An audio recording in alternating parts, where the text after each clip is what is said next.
What's up, everybody? Welcome to Podcast Now. I'm Alex, and in this video, we're going to talk about some Scream 6 spoilers. Obviously, take questions from the chat. Very excited to be back yet again. We did the live stream on Friday. Thought we had some incredible discussions. We talked about a lot of things in this movie. And since then, I think since Friday's live stream, I've watched Scream 3 again because I really wanted to try to get some parallels of where Scream 7 could go. I actually have a video going up on Scream 7 probably tomorrow, and kind of like early theories and parallels I think they could have.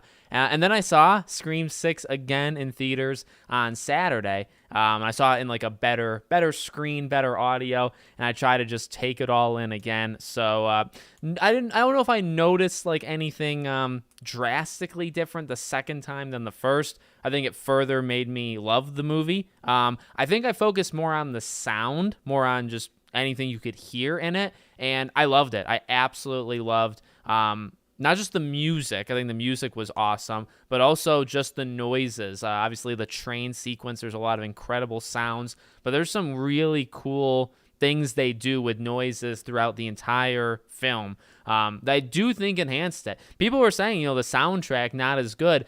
Soundtrack versus the sound itself, maybe, but I loved how this movie sounded. So just wanted to throw that in there. But yeah, we'll be talking about anything you guys want to. Scream 6. We could even talk about Scream 7. I want to do at least one more live stream probably later this week. Hope to bring on some guests, if not maybe next week. And we can start talking about a Scream 7 as well. Want to drop firstly, hello to everybody here. Want to drop a Scream 7 theory. It'll probably come in 2 comments. Okay, I'm ready. It takes place around the filming of a mini-series. That's exactly what I think. A mini-series. I actually said that in the video you'll see tomorrow. Recounting the events of Stabs for a new generation of fans, and Ghostface decides to attack our survivors. Yep, I am right on board with that. I think Scream 7 is going to be some sort of filming thing. It can put it in Hollywood, which would be the same as 3, but also like a you said mini series. I think like a true crime mini series is exactly what they're going to do, and that's your way of bringing everybody together. Because now, why would Sydney come out of hiding really to do that? Well, maybe there's no killings, right? So everybody says, okay, it's safe. Come on set, everything will be okay. Everybody comes in. Sydney comes in. Maybe you can even bring in Mark, although who would have to watch the kids, right? But I think you can bring Sydney in that way. I said it in my video that you'll see tomorrow. Danny being attached to Sam means Danny can show up, right? The core 4. Kirby, you just have to call her. Gale ironically, Gale may be the hardest one to get. But yet again, like the fame, right, of being on, maybe she's like a writer on it, right? They could do some stuff, but I think that's exactly what's going to happen. And then Ghostface goes after the survivors of the past killings. I actually said some more things in the video you'll see tomorrow. Do they really copycat 3? Because 6, they copycatted 2's motive, right? The idea of family and revenge. So for 7, I have 2 different ideas. Number 1, do you give a mastermind? Do you give Richie and Amber somebody that was above them all along, like you did, with 3 to 1? I think you could. What's another thing, though, that we learned in 3? Randy's speech, right? Randy's videotape talking about it always goes back to the past, and it's something that, you don't see coming. Like, they add something to the past to give it a whole new layer. So I think they're going to add on to Tara. I think they're going to tell us something. I'm going to probably do a video on this. I'm sure we'll do videos in the next year. But I think they're going to add on to Tara and tell us something about her that we didn't already know. I think they already did it with Sam, right? Because, Billy's the dad. We know that. We know Sam's struggling. Light versus darkness. We know their mom is, a loser, all that stuff. Maybe you could add on to the mom. But I think they maybe would go more in depth with Tara. Because I really want to lean into that ending. I watched it, like I said, I watched it a second time in theaters, and I really tried to pay attention to Tara, which I did the first time, but I tried to pay attention to her again at the end of 6, and she's crying. When she kills Ethan, or she thinks she kills him, she's crying, but she also is laughing. She also is, it's a mixture of laughing, maybe it's like a relief, like he's dead, but she's definitely laughing there and she's crying. And then Sam really wasn't going to kill Bailey. She really was, or Wayne, can we call him Wayne, right? She really wasn't going to kill him. But Tara gave her the sideways nod, which is like very evident that she gave her that nod, and then Sam kills him. So I think there's a little bit more to Tara than we know, personally. I don't, it's impossible for Tara to also be Billy's daughter or a daughter of any past killer, but I think you could do something with her. So, Ninja Da Sinful, thank you so much for the super chat, buddy. Do you think they should have had the other two killers in the beginning? Do you think they should have had the two other killers in the beginning be the start of the film, where they're trying to kill Sam and Tara, then have a third appear before they could finish them off as a twist? I was thinking about that a little bit, where I like that idea. I like the idea that, like, okay, I don't want to go too hard on the opening or like what could have been, because if you think about it, I saw a post on Twitter, right? Like, we've asked for a while to have a killer reveal themselves in the beginning. Like, we've been saying that for a while, and they did it. We've also asked for that killer to die, and they did it. So like, yes, I would have liked, I would have almost liked to have seen, I think it's along what you're saying in the super chat, I would have almost liked to have seen that there were two killers. Like, throughout the film, you show us that there's like definitive proof. Maybe you show them tag teaming somebody like Chad, but you do that like in the middle of the movie. So we as the audience knows there's at least two of them. But then you could always add a third. So I did think about that.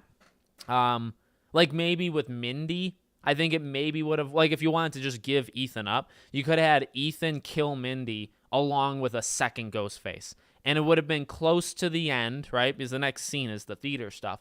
Yet again, but that would have like stopped it from being Kirby, unless you thought that Kirby was the mastermind. But like, it kind of had like, throughout this movie, there were a couple of those moments, like going after Gale. You knew the person going after Gale couldn't have been Detective Bailey or Ethan, right? So, like, right there, they were kind of telling you that there's going to be more than two, at least if you thought that those two were killers. So, it's tough. It's tough. And as I said on Friday, I'm going to try, and again, thank you for the super chat so much, buddy. I'm going to try to get as many comments. I'm going to read the comments that kind of stand out, just normal comments. If you want something read, super chats, obviously I'd read them kind of immediately. But I appreciate the support, leaving a like, watching these streams. That's enough. I really do appreciate it. And we had a blast on Friday, and we'll have a blast here as well. Annika should have survived. Like, it was so obvious she was going to die, but at the same time, like, if she would have made it over to the other apartment, she could have just been taken to the hospital and would have lived. But, like, again, you have to kill people, right? You have to take people out. If you're not going to kill Mindy, if you're not going to kill Chad, if you're not going to kill Danny, I mean, you have to take out some. It just kind of sucks because, like, Anika is one of very few. Like, I know people will go through the murders. I think people were doing that in my videos of like who killed who, because I don't, like, off the top of my head, I don't think that this movie had like a much higher kill count than 5. It did, but it was a lot of cannon fodder. And also, like, because you had 3, and we talked about this on Friday, you had 3 killers at the end, so they all died. And then you had 2 killers technically in the beginning with Greg and Jason. They died. You had Samara Weaving that died. So you have all these characters kind of like to the outskirts, that when it comes to the movie itself, the characters that died were and even like the therapist, right? Stone, like, kind of not important enough. So when you think about it, it was Quinn and it was Annika. That was it. Those were the two, and Quinn didn't even actually die, right? But those were the 2 that they killed. Midway, and then Gale obviously survived. Gale was an attack, right? Mindy was an attack. Chad was, we thought, a kill in the moment. So I guess it's just kind of sad because Annika was so good. Like, you really want her to live, but it's like, well, they didn't really kill anybody. I mean, again, we just talked about how many people they did kill, but they were all on the outskirts, the beginning and end of the movie. In the middle of the movie, it was 2 people, and then Stone, I guess.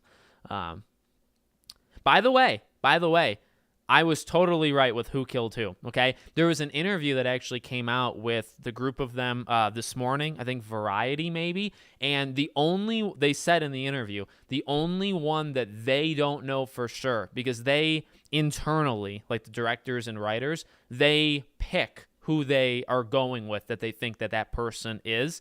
So they said the bodega is Bailey. They said, I think the beginning with Jason was Bailey, but they also said that the apartment scene, they said it's either Bailey or Ethan. They like the idea that it's Ethan. They like the idea that Ethan is the one that did the apartment and the ladder. Although they think it could also be Bailey. And it is. It's a 50-50 thing that Bailey could have done it or Ethan. The only thing that stops me from thinking it's Bailey is Bailey kept saying like he was the first one on the scene, which to me reads like he wasn't there. He wasn't there originally. It happened, and then he showed up first because it was Ethan that did it. So I really think I'm actually like exactly right on who killed who in my video, which did great, and I really appreciate anybody who watched it. The movie was killer. It was. How many times have you guys seen it? I'll be honest, dead honest. I only saw Scream 5 one time in theaters. This one I saw 2. And I'd honestly like to see it again, but I don't think I can justify to my wife, like, keep spending money on it. I pre-ordered the Steelbook, so I'm going to get that when it comes out. I'm going to support this movie as much as I can, and I think my videos have been a lot of support for the film as well, but I think I'll probably settle with 2 times. But I guess I sincerely love this film. And I'm so happy I loved it because 5 I liked a lot, at least the first time. But then I really started to like isolate the weaknesses. And I wouldn't say like I loved it after like a week or 2.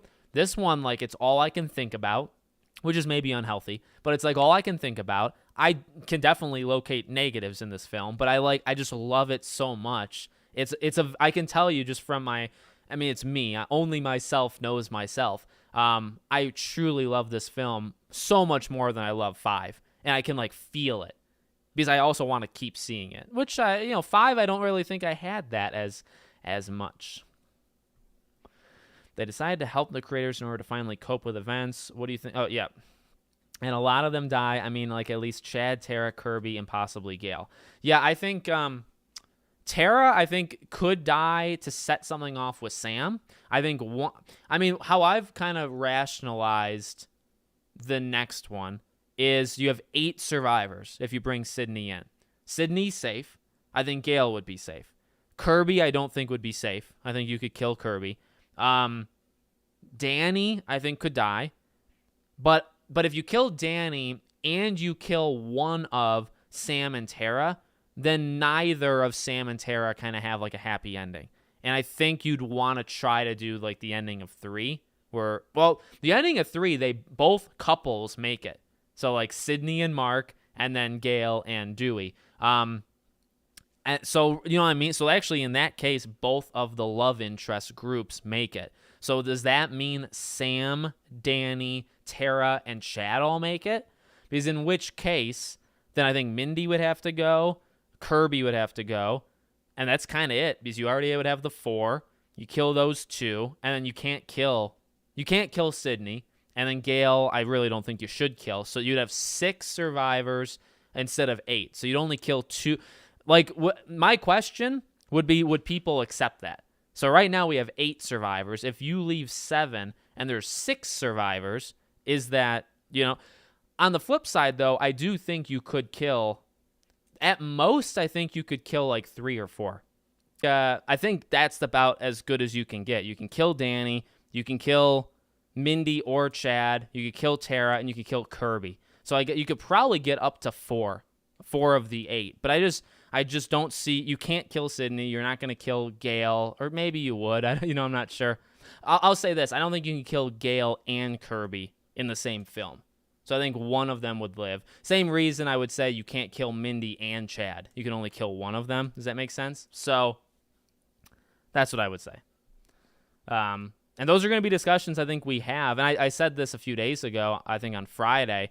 An issue, if you think all the way to 7, like with a trailer, if you're going to kill 20 to 40% of your survivors, they're probably going to appear in a trailer. So you have to be very careful what you show in that trailer. I know I'm thinking so far ahead to a trailer for 7 when it hasn't been announced, the casting hasn't happened, hasn't been filmed yet. But, you know.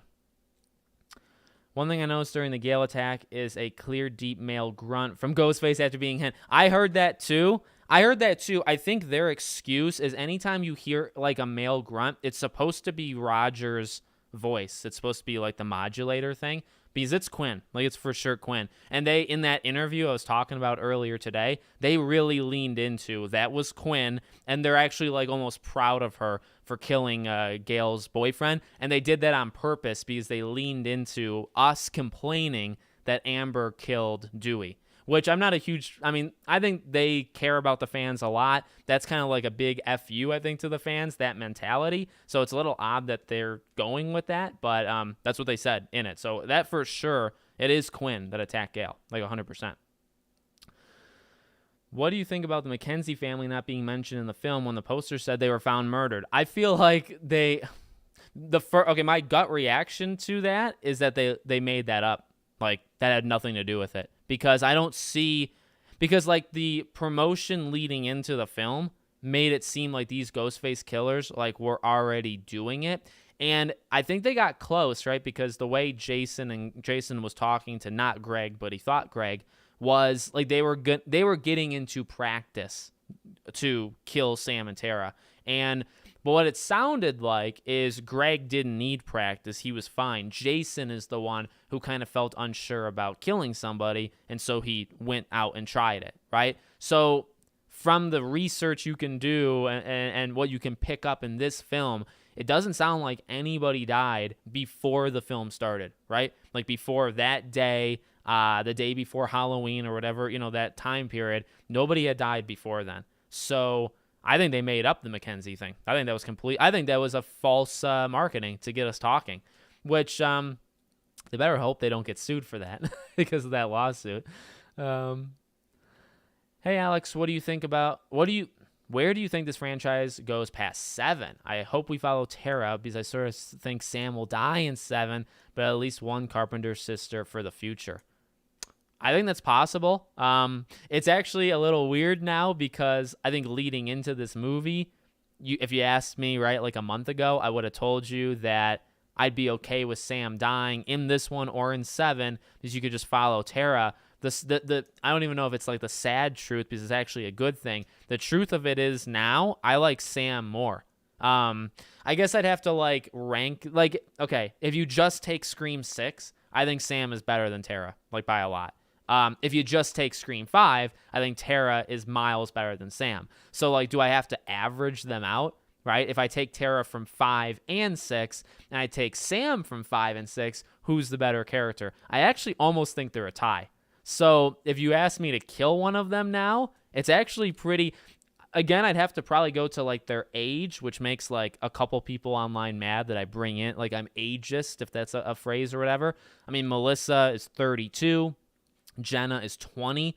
So, and again, the only reason I bring those things up is simply because if you do want this franchise to go another 10 years, it's not even like, do you prefer an older, an older woman compared to a younger one? It's more like, I honestly would look at it as what journey do you want to take them on, right? Because like Tara or Jenna Ortega would have like all of her 20s, whereas Melissa would have her 30s going into like a full adult, like Sydney in 4. So do you want that past 7, like 8, 9, 10? Do you want that to be your arc, or do you want a girl who is around the age of Nev during the first trilogy? You know what I mean? It depends on, I guess, what arc they want to go. So you can work that into me being ageist.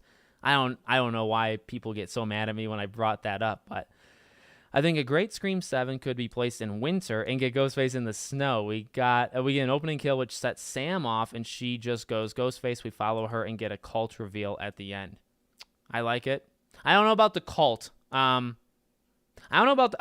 They've definitely been hinting at like a cult-like mentality, like for sure. I think 6, the idea with 6 kind of was like a cult-like mentality that did like the online conspiracies, right? So I think they're right there. It's just, do they want to go all in? If Scream 7 follows the pattern of Scream 3 as it relates to one mastermind killer, who could it be? If not Stu Macher, it should be his sister. No, I really don't think it's going to be a legacy mastermind. I think, and I don't think it has to just be one, right? Because, like, yes, as I said before, 6 was a family revenge story, just like 2 was. But 6 had 3 killers at the end compared to 2. It also didn't have one killing the other, right? So it was different. And then it also had a killer in the beginning, so 4. And if you want to count Greg, which some people are counting him, that would be 5. I don't really think you can count Greg. I think there's 4 killers in this, counting Jason, maybe even Sam if you want to count Sam. But my point is, it's the same theme, but it doesn't have to exactly be the same. So what I'm saying for 7, I think there could be a mastermind, but that doesn't mean there only has to be one killer. There could be a mastermind and 1 or 2 others. So I think they'll go back to 2. I think they'll have 2 killers in Scream 7. So, you know what I mean? I think there could be a mastermind, but that doesn't mean there has to just be one killer. And for the same thing that I think a theme is, they're going to tell us about a character. They're going to tell us something about a character we don't know yet. And I think that character is Tara. Whereas in 3, it was fleshing out Maureen a little bit more, which I guess you could do with Sam and Tara's mom. But here's the thing, like, I think Maureen to Sydney is almost like a Billy to Sam.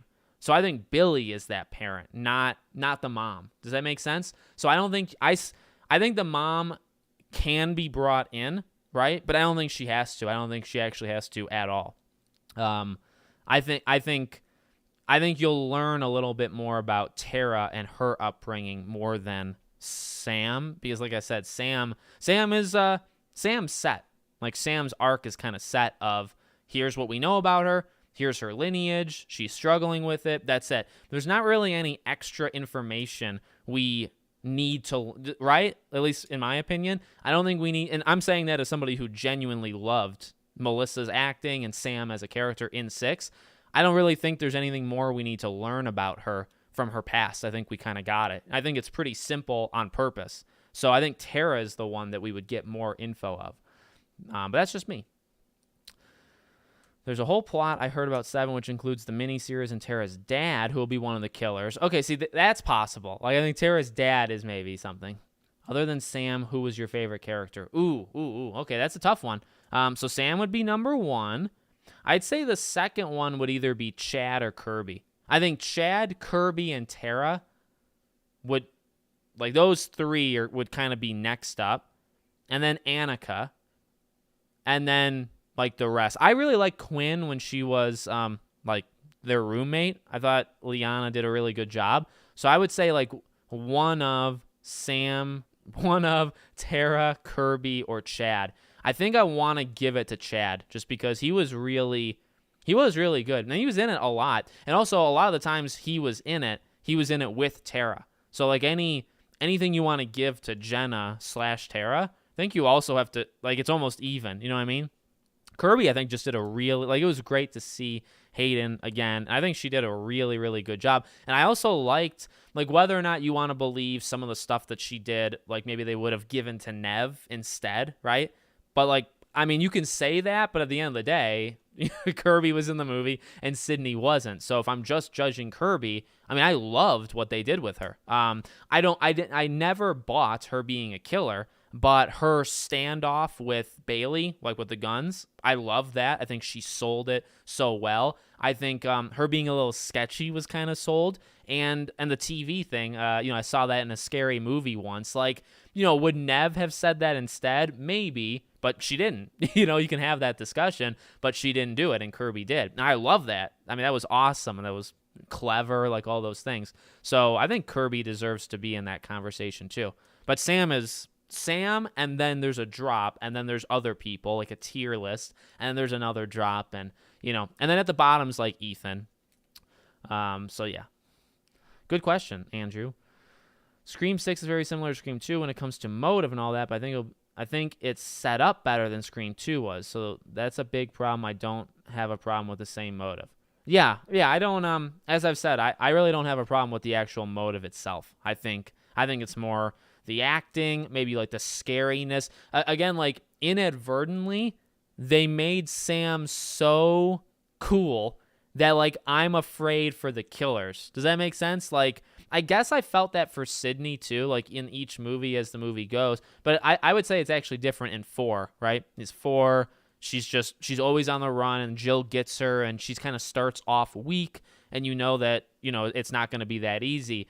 But like you think about Scream 1, you're probably scared for her. But then when it gets to like 2, and I would say in 3, like with her against Roman, it's like, all right, let's see her go to town on this guy, right? Like she's so fed. In fact, that's kind of what she says. Like she's so fed up with this, right? She's like, let's just get this done. So you feel very like empowered for her. I think Sam had a similar thing, but I think Sam's actually higher. Sam's nuts. So like when Sam is facing off against killers, I'm not really all that afraid for Sam. I'm more afraid of how so I think that kind of, and they're kind of wacky. Like Ethan is very wacky. Bailey is pretty wacky just in terms of Dermot's acting. Quinn was more of like the Amber-like or Stu-like kind of like psycho. She was the one that was probably the most intimidating, even though Ethan is the one that hurt Sam twice, sliced her and stabbed her. That was Ethan. I was never afraid of Ethan.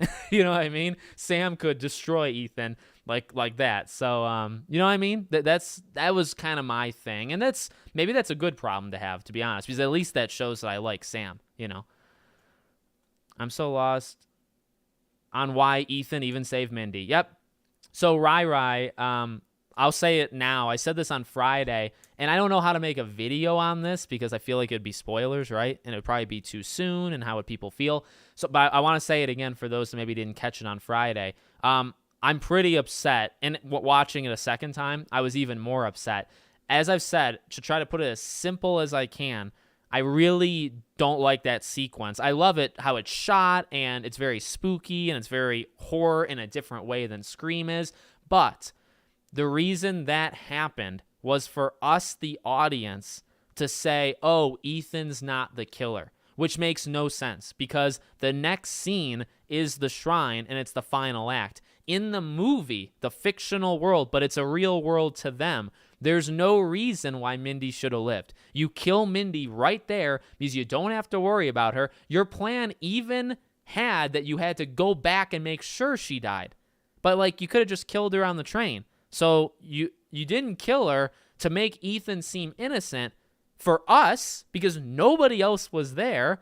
And then your plan was after you killed Sam and Tara, you would go back to the hospital and kill Mindy. But you already had your chance. So it makes no sense. It makes no sense. It was done for the audience, us, to see Mindy because she's a main character and you have to show what happens to her. You know what I mean? Because if this wasn't a movie, you just wouldn't show that at all. You wouldn't show the train. If you followed, say, the survivors or the ones who made it to the shrine, you would just kind of assume Mindy died because you don't need to see it. So I was pretty mad at that. I was trying to give the movie something because, like, so Ghostface, like, puts his hand, or Quinn puts her hand over Mindy, stabs her, then stabs her a second time, and Mindy drops and all that stuff. And there's people asleep. It's all dark, even when it's like when the lights come back on. I think the movie was trying to say that maybe Quinn didn't have time to kill Mindy because other people would have noticed, but I really don't think so. Well, here's the easiest thing. I know they're all like they're all like very stab heavy, right? Like they like to go for the gut and stuff. If you stabbed her a couple times, you had your hand over her mouth, and then you stabbed her in the throat, that would have still been quiet. It would have only been one extra stab. Nobody would have noticed, and you would have killed her. And so I really believe the plan was to make Ethan innocent, but to who? Who cared if Ethan was in? Mindy? Mindy was supposed to die. You know what I mean? So it doesn't make that was a real bad mistake that I can't believe made it. I think it was more done for the horror and to see the costumes and for the lights to go on and off and Ghostface to get closer. And there was a lot of creative shots in that 10-minute sequence or however long it was. But in what it was trying to do, it was really bad. It was probably the weakest thing of the entire movie. So I know I just went on a long rant, but I want to make a video on that, like I said, but I don't know if people would get mad at me. Once the killers were revealed, I was done because I know they would be killed and wrapped up like every other one. If one killer got away, it would make a good cliffhanger for future films. Yeah, that's fair. That's fair. Once you know, and I guess you probably would have felt that for like Scream 2, right? I think that's why it's tough. That's why you have to have other characters, right? Because when you're in the second movie of a trilogy and it's Sam versus the killers, you know who's going to win immediately. You know who's going to win. The only thing you can do to spice it up is a couple things. Actually, you said one of it, David. One of it is to have a killer escape, so that would shake it up. Or you have other people on the good team, and they die, or they're in danger, because you don't really, you know what I mean? You don't know about them. You know Sam's going to live. Do you know Tara's going to live? Honestly, I mean, you kind of do. It's kind of an issue with like the 2 final girl thing, is you know both are going to live. So what must you do? You have to kill other people. And again, that's another of the movie's greatest weaknesses, is you know what's going to happen, this 2v3 thing. The 3 are going to lose and the 2 are going to live.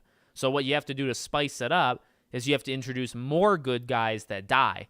Kirby was close, but even when she was shot, I knew she was, like, for sure. I was like, oh, she's not dead. Even when she was stabbed by Ethan, you still know, oh, she's not dead. So you know she's alive.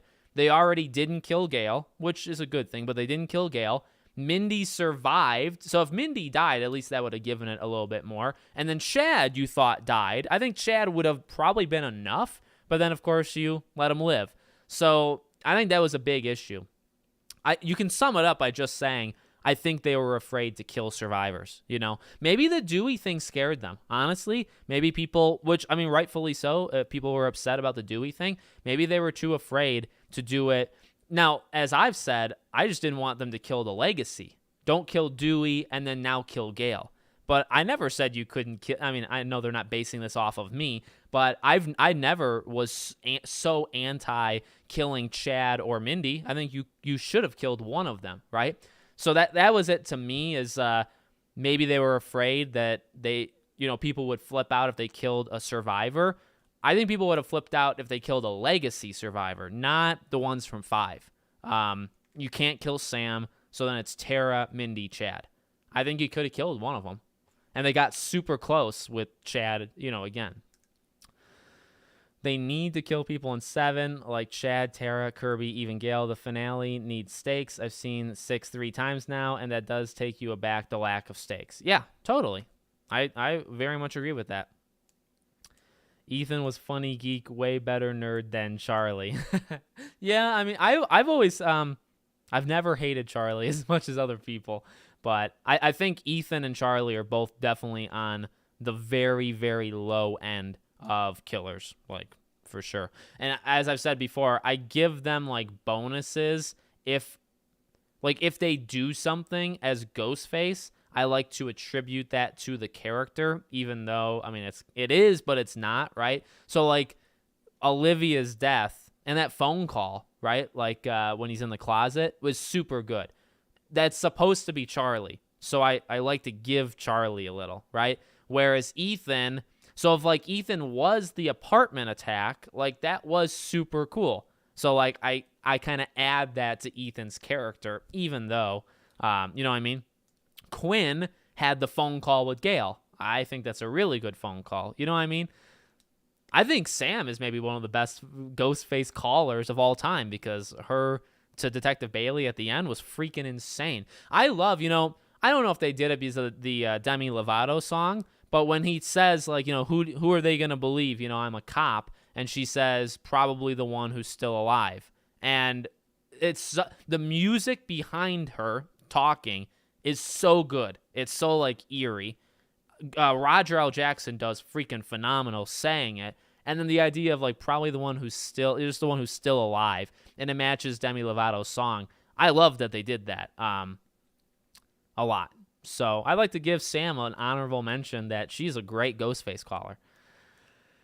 How would you feel if the next film they have Sam go Ghostface and maybe she kills most of the cast? See, I wouldn't like that. I would not like Sam to kill like the majority of the main cast. I think I said this last week. I think Sam at worst would kill like one person and then get snapped back.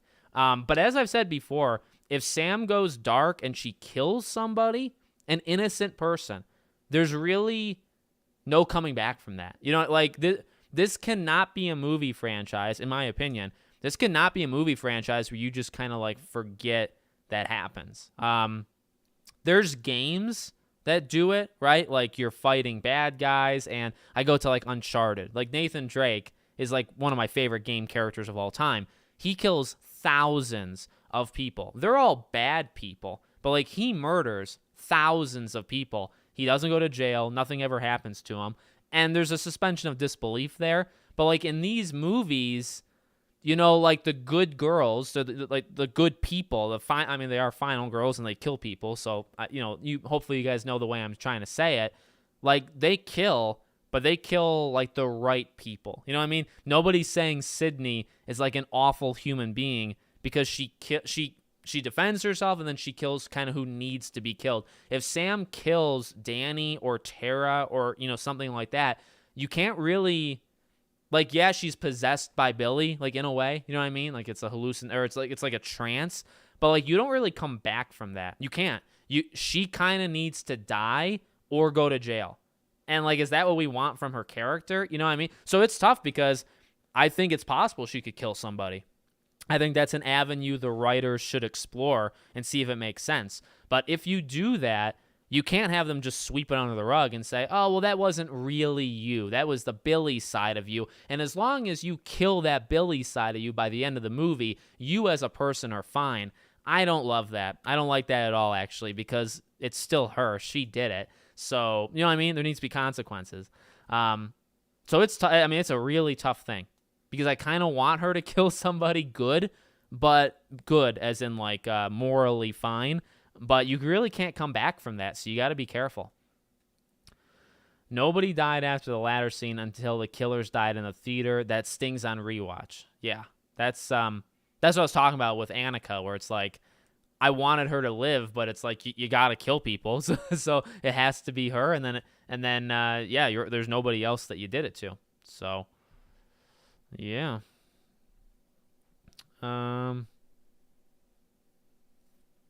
Let's see. Who is the more funny character, Richie or Ethan? Oh, Richie. I didn't really like Ethan, so I'd say Richie. I'm planning on seeing it again, but I'm waiting for my friends to catch up on the franchise so I can see it with them. Hopefully it holds up on rewatch because it was amazing my first time. Yeah, I don't I was afraid of that too. I think it holds up.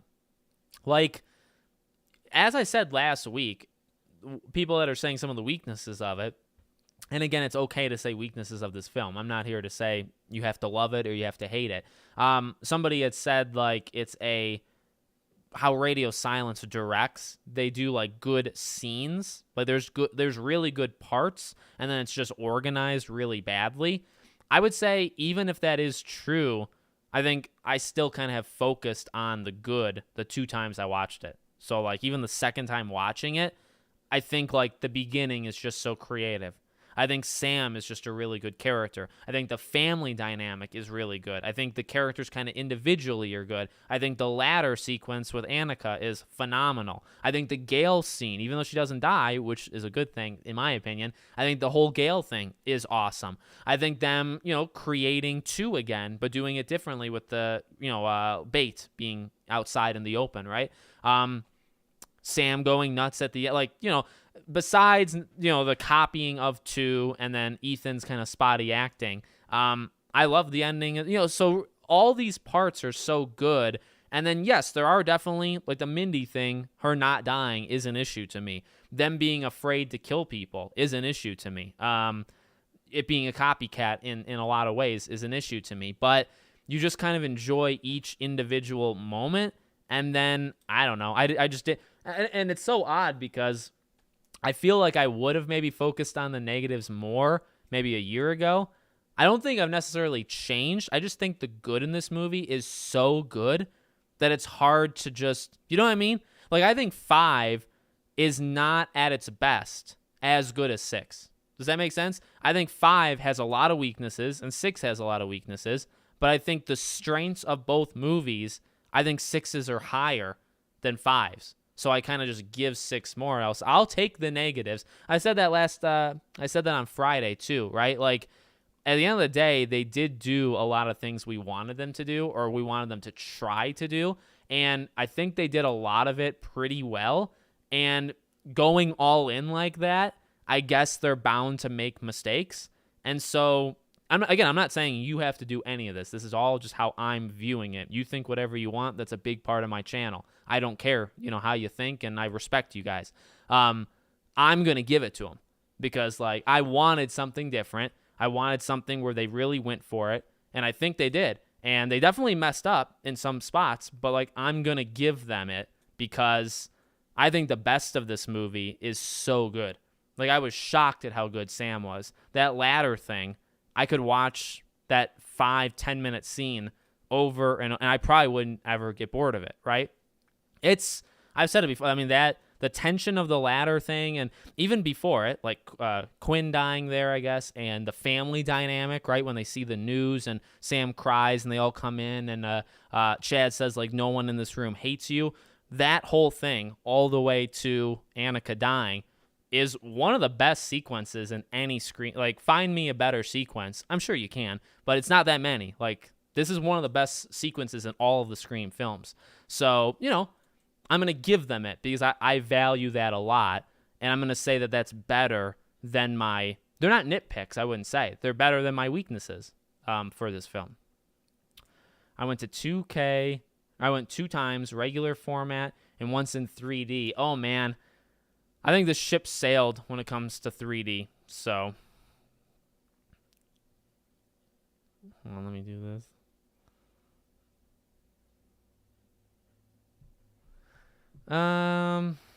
Let's see. I'm telling my wife I pre-ordered the box set. I want to rewatch it, but I have to go alone because my friends and family don't want to watch it again in theater because they felt it was a waste of money to go on. Yeah, I get that. Like I said, I think I can never. I sold my wife on seeing. Like, I saw it a second time without my wife. But I don't think I could do it a third time. Because ultimately, we're a family. We share the finances, right? It's all in one thing. I don't think I can tell her, hey, I'm going to go see it another time, a third time. I don't understand how people say 6 is worse than 3 and 5. Yeah, I'll say this, dead honest. 3 has always been the weakest one to me. I rewatched 3 on Friday night, and I super liked it. Like, I definitely, this time watching 3 was the best. Now, I think I've only watched 3 times, maybe, in my life, which is nuts, isn't it? But I would say this time watching Scream 3 was the best time of the 3 times. It's really good. But then I take a couple steps back and I say, is it better than this one or this one? And then that's when I start to lower it, right? I really do like 3. I don't think the opening is all that strong. The ending is really strong, so maybe it balances. I like its creativity. I like its take and kind of what they were going for with, like, that era of Hollywood, which is nuts that they were even allowed to say some of the things they said in that film. But also, like, I don't really care about any of I can't tell you their names. Like, I can tell you Angelina and Jennifer, right? Like, I know those two, Mark, and then, like, the cast, but I can't tell you who's the Randy, who was the Dewey. I can't tell. I don't remember their names. And that's somebody who, like, studies these films, watches these films for these videos. So I think that's kind of a problem. Do you know what I mean? So it's really strong at times, but then it's also incredibly weak and just, it doesn't do it for me. With that being said, I don't think 3 and 5 are all that, like, I always thought 3 was, like, definitely at the bottom, and then maybe 5 was, a lot higher. I think 3 and 5 are closer now. Not to say any of them are bad, because none of them I think are bad, but I think 3 and 5 are really close, and then there's a big gap. And then it's like 4 and 2, and then maybe also 6, and then 1. for me. More live chats. Yes, Kevin. I wouldn't be against the final movie that finally lets Ghostface win. Oh my God. I don't think you can do that. What about a two-parter, 7 finishing? See, I mean, I was thinking about that. Like, the way they're talking right now definitely doesn't sound like they're done after 7. Like, the way that they're talking does not sound like 7 is it. But it's the end of a trilogy, so, like, it could be a two-parter, or it could just be, hey, we're done with 7. Let's do an 8, 9, 10, you know? So, we'll see how that goes.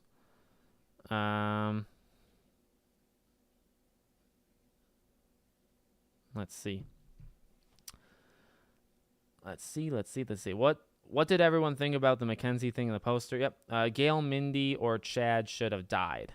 Yeah, I think Chad made the most sense considering he did die. I think he did die, and he just got okay. What they need to, and I said this before. I don't know if you guys agree. I think they need to give Chad now like a physical disability going into 7. Like I can't imagine which sucks because I actually really underrated thing here. I really like Chad going toe to toe with Ghostface. You know me, I've said it before, like I'm a martial artist. I love the hand to hand stuff. This movie had a lot of it. Gale did the kind of like a block and then a throw. I love seeing that. Chad did a lot of different dodges, and then even when Ghostface went to stab him before Sam and Tara, Chad he did like a block and he kind of wrapped his arm around Ghostface to tie up the knife arm. I mean, I'm a sucker for that stuff because of like my background. So I guess what I'm saying is I love Chad's physicality, and it's different than anybody else. You know, like going toe to toe with Ghostface, he's really the only one who can do it. Danny can. Danny probably could. So I think if you give Chad now a disability where he isn't, I mean, you got to have something happen to him where those stabs like affect him long term, like Dewey, right? I think you probably do that, but then you miss out on, because I think these survivors can take Ghostface if there's enough, which is what they did. And haven't I said that before, right? If there's enough survivors, they should be able to take on Ghostface. Chad, Tara, and Sam were going to take out, I think that was Quinn. They would have been able to take her out and without Ethan coming in to stop Chad. They would have won. Checking on my daughter if you see me looking to my left. So you know what I mean? Like, I think that's a really cool thing. And then if you lose Chad's physicality, because if you make him kind of weaker, then you lose out on that. And by the way, another thing I kind of liked, I liked that they did that with Chad towards the ending. And I actually, maybe controversially, I liked that they didn't fight in the apartment, because I think it made sense, right? Like, Quinn is thrown on Annika. Everybody's kind of shocked. The first instinct, as Mindy said, is literally to run. They get split up. So, like, I think if Chad and Tara stayed, maybe they would have been like 5v1. I think they could have done it. But Annika was knocked down. I think Mindy was too. And then immediately, actually, here's another thing. Immediately, Ghostface slices Mindy's arm. So you weaken Mindy. Annika's knocked over. Sam books it to get weapons, which may be a good move, maybe not, because then you kind of made it less people. And then Chad and Tara took off. So if they all stayed together, yeah, they could have probably won that fight. But I liked that it just felt kind of natural that they would each do what they did, and you didn't have them fight and win. But then when Chad did it at the end, yeah, like they managed to do it. You know, I like that. I really enjoy your lives, videos, and your theories on the Scream franchise. Thank you. No, honestly, guys, over the last couple days, there's been a lot of people, and I try to, like, when I see comments saying like, hey, I love these Scream ones, hopefully you keep going, I try to respond to them specifically, because I just want people to know, like, well, number one, thank you so much for like saying that to me. I really appreciate people liking these and connecting to them, so it makes me feel good. So I honestly really do appreciate it. And I also always try to send the message that, like, I'm not done, right? Maybe newer people to the channel, they say, oh, Scream 6 is out, you know, Alex may stop the Scream videos. Not actually how it works, right? I try to do like a video a day for a couple of weeks, and then maybe like a video a week. But I want to do like rankings. I'm going to talk about all the characters in this movie. Like, I got a lot planned for 6, but I also I'll do rankings of the whole franchise. So we'll have some Scream videos in between news. And then whenever there's a news thing on Scream 7 or filming, I'll be right there to cover it. So just want to make sure everybody know. I cover so many games, and you may see a lot of game videos on the channel, but Scream is just as much of a part of my channel as the games are. So I just don't want people to think like I'm done, like the Scream era of my channel is over. It may be over after 7, like if they say, hey, we're done for 10 years, and we'll do Scream 8 in 10 years, I think I'd probably stop. But unless that, maybe it does. I mean, honestly, best case scenario, they take like 3 years off in between 7 and 8, and then they make an 8. I mean, I think that would be good for my wallet and the channel and my excitement of the franchise. So, let's see. Another live, thank you. Hey there, this was a decent film, the ending, meh. Yeah, and I get it. Like, you look around online and not everybody, not everybody's super into the franchise. I don't know. I wonder how just the general movie-going person views this film. Maybe they really like it, maybe they don't. But I get everybody's not as into it as me or some other people here. Then again, Kirby says, I take an interest in Ghostface attacks, which kind of suggests she's been working on other sightings whilst at the FBI. That's true. What's going on with Sydney? Sydney just decided to not show up this time. I think it made sense. I mean, why? It made sense in 5, too, right? Like, if you're Sydney as that character, why would you put yourself in danger? You have a husband, you have 2 young girls, you want to die? Like, because like we know, and Nev Campbell knows, you can never kill Sydney, right? Like, that's a rule. You can't kill her, or she's not coming back. But the character can't know that, right? Like, the character can't be going into these situations knowing, oh, I'm safe no matter what. That character is just as much a possibility to die as anybody else. So why would you put yourself in harm's way? The reason she did it in 5 is because of Dewey and, connected to the OGs, so she would be targeted eventually anyway. And then in 6, why would you go to New York when this Ghostface means business? Just dropped a girl off a freaking ladder. Why would you, or I guess that was before that situation. Why would you do that? So I get it. I feel like I asked this before, so forgive me if I did. I'm getting old, LOL. No worries. How do you feel that how do you feel they handled Sydney's absence? It was what I expected. Yeah, well, there you go. 2 questions in a row on it. There you go. I liked it. I liked it. I liked the shout outs to her, right? There was Gale telling them that she talked to Sydney, so that was 1. There was Ghostface on the call with her talking about, Sydney being Sydney was like the lead. She took up all the limelight. I love that. And then Gale saying, tell Sydney he didn't get me, he never got me. I thought that was perfect. So I'm really happy with what they did. My main problem with the movie are the holes in the killer's plans. No one, especially Kirby or Gale, knew Richie's family, or the police department didn't do a background check on Detective Bailey. That's a very good point. I've always looked at it. That's a really good point, actually. I wish you didn't say that, because now I'm going to have to defend it or not defend it. My problem was always Quinn's death, right? Like, how do you explain that if they make it? If their plan worked, how do you do Quinn's death, or how do you explain that to, like, the public? But yeah, how do you not? So, like, he changed his name. Like, did he change how he looks at all, right? Like, did he have, like, long brown hair and then he changed it? Like, but you're right. Like, they didn't do, because it's different with Debbie Salt or Nancy Loomis, right? Where she's a reporter. She lost a lot of weight. She did like a face job or whatever. Like, she looks different. Okay. So, I mean, that one was already a stretch, but this one, he's a police officer. There's a lot of background stuff that happens when you're a police officer. So that's true. How did nobody look into Bailey to find out that he had a son that, that's a good point. I watched your video on who killed who, and I agree that Ethan was the killer during the latter scene, but people are arguing that his econ alibi checked out. Thoughts? Yeah, well, firstly, thank you for agreeing.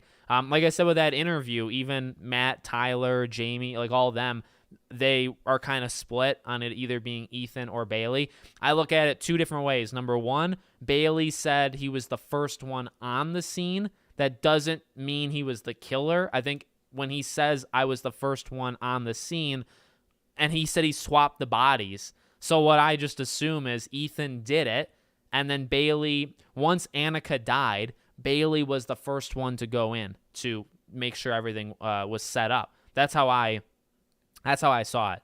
So you have that. And then the econ thing, what I find, I think that's a writing mistake, to be honest with you, because, I watched it again. I was really trying to take notes on like every single freaking frame of this film. Ethan tells Chad, I was at econ. I was in a study hall. There's like 100 people. You can ask any one of them. Chad backs off. Ethan goes up to Mindy, and Mindy says, like, back the F up. You're like number one on my suspect list. So all that happens. And then you have the Sam talking to Danny thing. And then Gale shows up, and they immediately walk to the shrine. Now, when they get to the shrine, Ethan says, why am I here? My alibi checked out. That, I think, is the writing mistake. Because I think that was their way of declaring that it was Bailey. But here's the thing. Nobody checked his alibi. No, like, literally, that didn't. So I think that was a real stupid line for the. Jack Champion was given the line. What are you supposed to do? I think that was a bad writing line because it's like, well, you told them 5 minutes ago that you could ask anybody from my study hall, but nobody asked anybody from the study hall. So, to tell them 5 minutes later, why am I here? My alibi checked out. Well, who checked out your alibi? You didn't show anybody do that. So as far as I'm concerned, he's lying.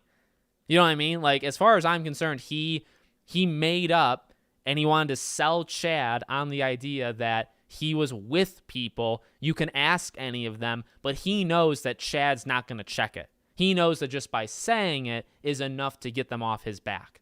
That's how I kind of view the whole thing. And so it was Ethan. That's how I look at it. I really want to meet the Carpenter mom and dad because that could be an entire movie on its own. Yeah. What's your favorite side character? I thought Danny was a standout. Yep, from the new cast. He was pretty funny, especially when he was yelling at the Ghostface. I saw it the second time with my brother-in-law, and he laughed at that. He was like, I see you, mother. Yeah, he laughed at it. So I thought that was really, really funny. I think he's kind of like a fan favorite.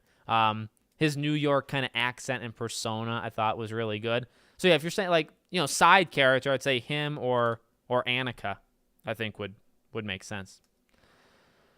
7 needs to kill more people and be fast-paced next year. Jenna's Wednesday TikTok dance hype is over, so not sure if it will do well. Everybody knows complaining about the 7 survivors. Yeah, I will say, I agree with that. I will say, to be fair, as I've said, I don't really know how much I want to give to, like, how much, I still say this, how much did Jenna Ortega contribute to this movie? Like, give me a number. And the issue is, I can't give you a number. You can't give me a number, right? Did she get $5 million extra dollars? Did she get 10? Did she get 2? Like, what? This movie made what? $14.5 more million in the U.S. than 5 did in its opening weekend. Of that 14.5, how much is because of her? I'd say maybe 2 or 3, maybe 4. But I think most of it is just because Scream is back and big. There's merchandise. I bought the popcorn bucket. I bought the Scream cup, the one that AMC had. People are selling that thing, by the way, for like $70. I have one. I can't show. Well, no, hold on. Let me. What would happen if I do this? Hold on. Let me do this. I'll show you this. You see that? That's the Scream. That's the one on the popcorn bucket. So these things are like $70 now. My point is, it's huge. It's bigger than now inflation and stuff. I do think Scream 1 through 3 is bigger, or was bigger, in like the zeitgeist and in the money, right? Because making $170 million back then is more than making $170 million now. It'd be a lot more. But I don't know, but like the issue is, I don't know how much Jenna actually did. So, but I do agree, if you want to give the success of this movie on Jenna, that doesn't last. People have very short attention spans. People move on. So, like, you may not have that for the next movie, right? I was pleasantly surprised about how much of Kirby that we got. Scott, I'm right with you. I was shocked that she was in it as much as she was, because limited role, right? Didn't we hear that going in? She had a limited role. I thought she was in it a ton. I thought they gave her really impactful scenes. I loved it. So Quinn gave me the Tatum vibe. Yeah, she did. Based on the laugh that Tara gave at the end of a theory that the sisters will go crazy together. Yep, there you go. This is so cliche. Kirby was perfect, though I would have loved a little flashback on how she survived. Yep, I agree with that.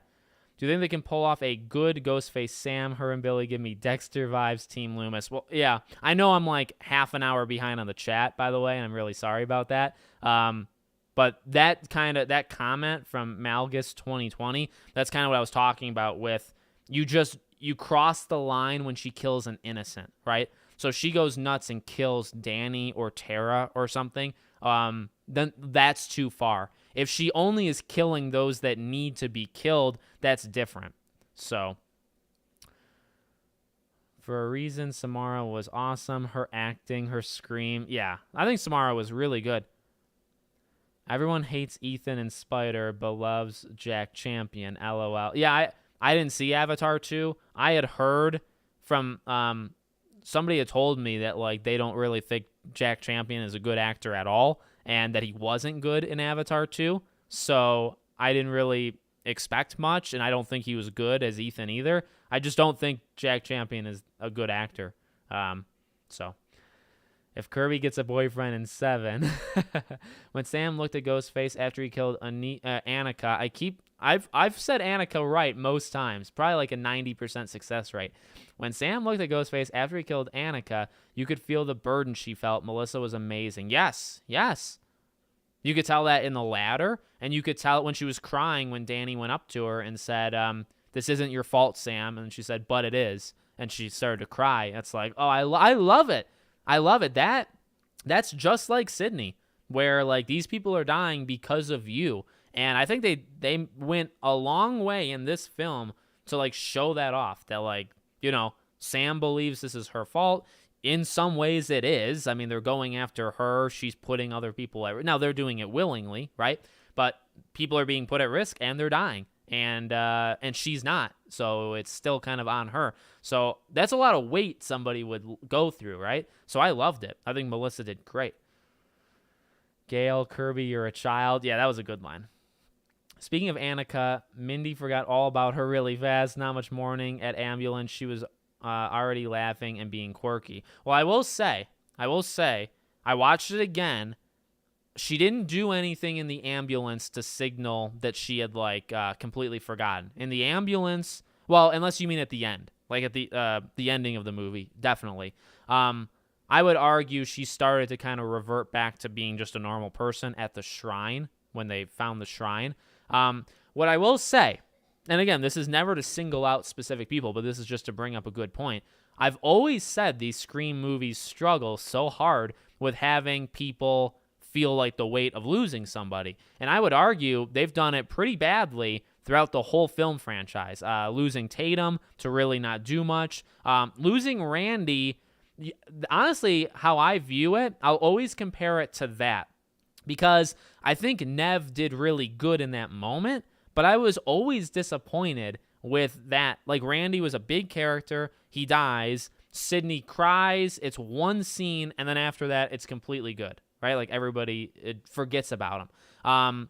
Losing Dewey, obviously they made a huge deal with Gale, and then Sydney goes, and I think you could feel the weight on those two from losing Dewey. So I think they did a pretty good job there. But I would honestly say, historically, they've done a pretty bad job at that. So, again, I'm not singling people out. I don't read into it that, like, I'm not going to dock points, say, from Mindy because she didn't react long enough to Annika, when technically Sydney did the same thing for Randy, and she knew Randy a lot longer. You know, Mindy and Annika knew each other for like 6 months. So, now, you still shouldn't act that way if you lost somebody, but Chad lost Liv, and I mean, who cares, right? From him, I care. I like to live, but obviously he didn't care.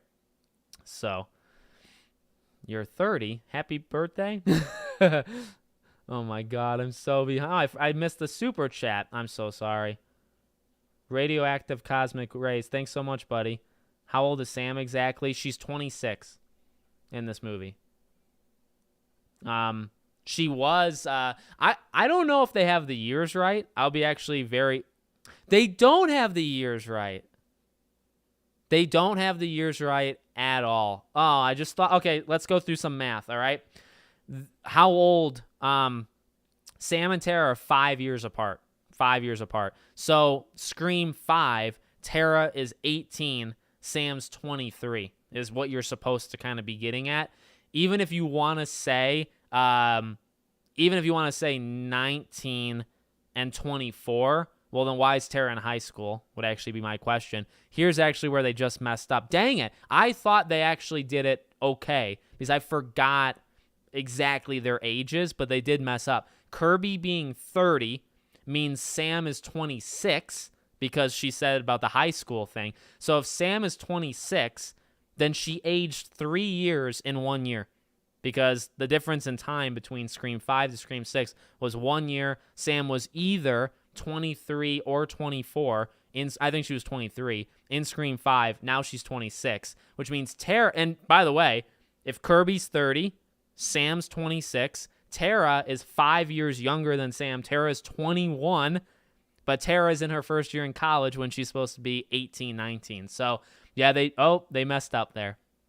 They messed up. I mean, ultimately, I guess it doesn't matter, but they always tried to keep it consistent, and they definitely have not done. They messed up, for sure.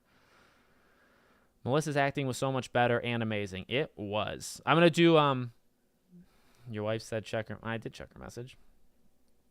Christy was in the thing. So, yeah. Melissa's acting was so much better and amazing. Oh, yeah, that's what I was going to say. Tomorrow, I'm going to talk about Scream 7 in a video. I think on Wednesday, I'm going to do a video just on Sam talking about her in this film. Melissa Barrera deserves respect. Her character, Sam, deserves, recognition. So I want to give her that in a video.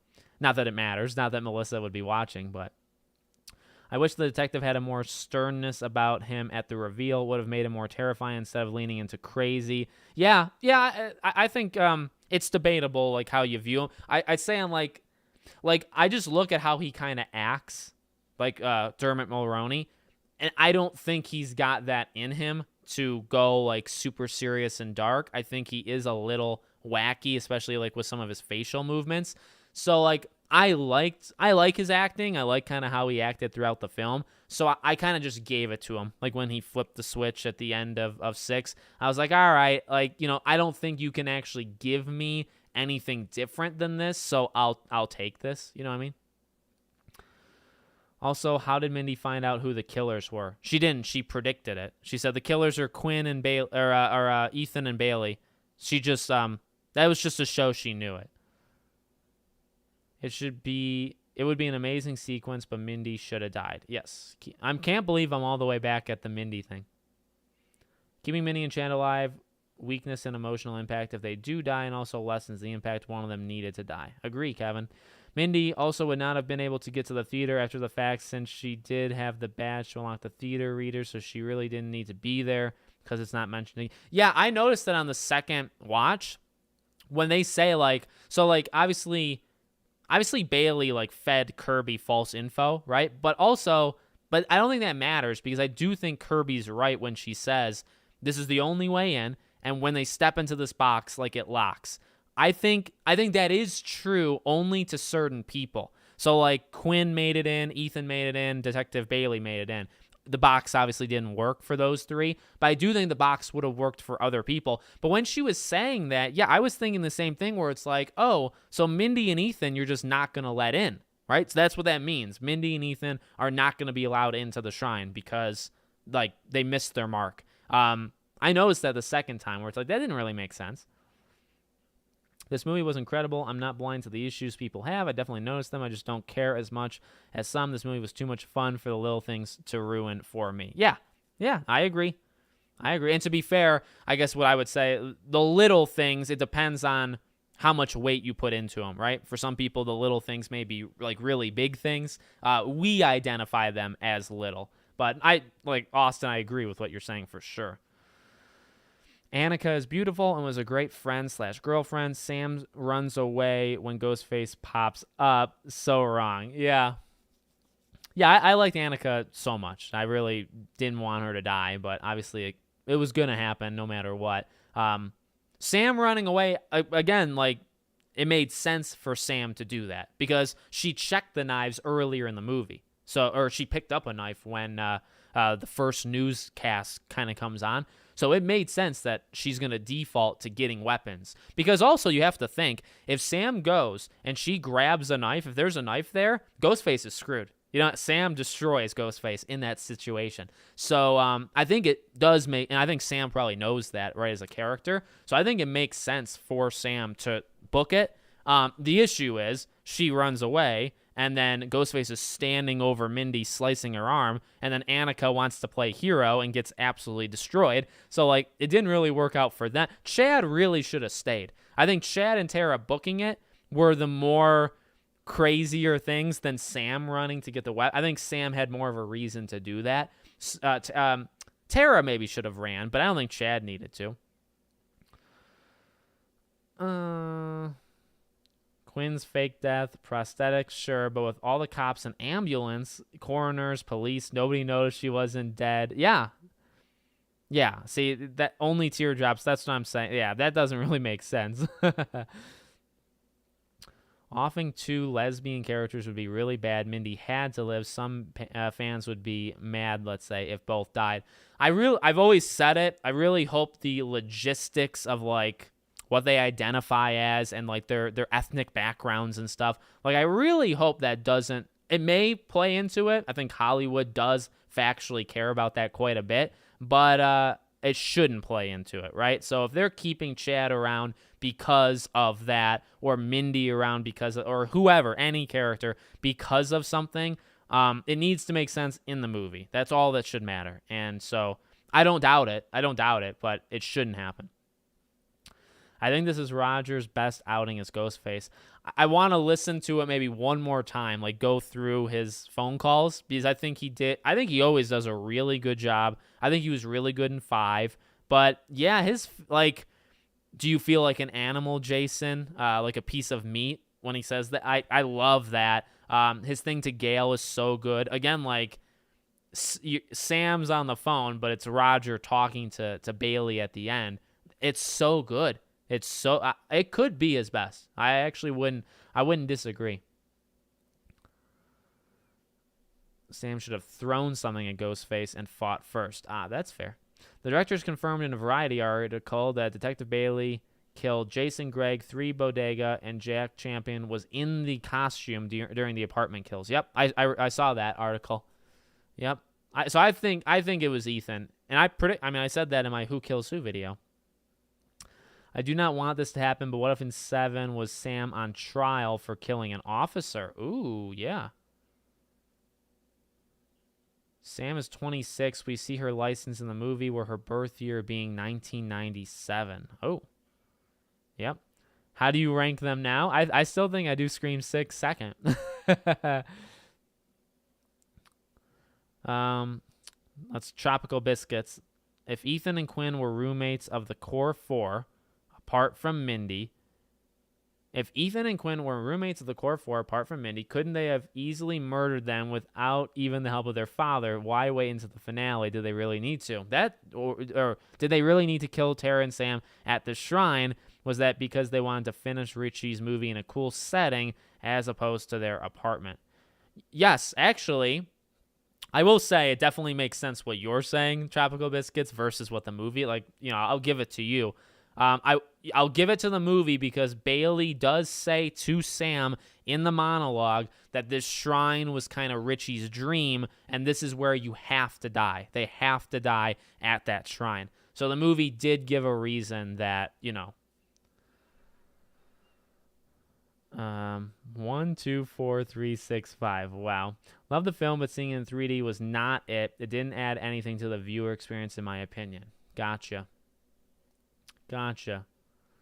I think Scream 7, Candace, will be a lot like Scream 3.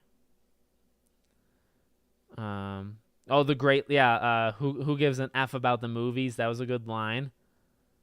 They should stop at least for a few years after 7 and wait for a new movie trend to come back. Yeah, I think it's kind of what makes sense, right? You do 7, you give it like 3 years maybe, and you make 8.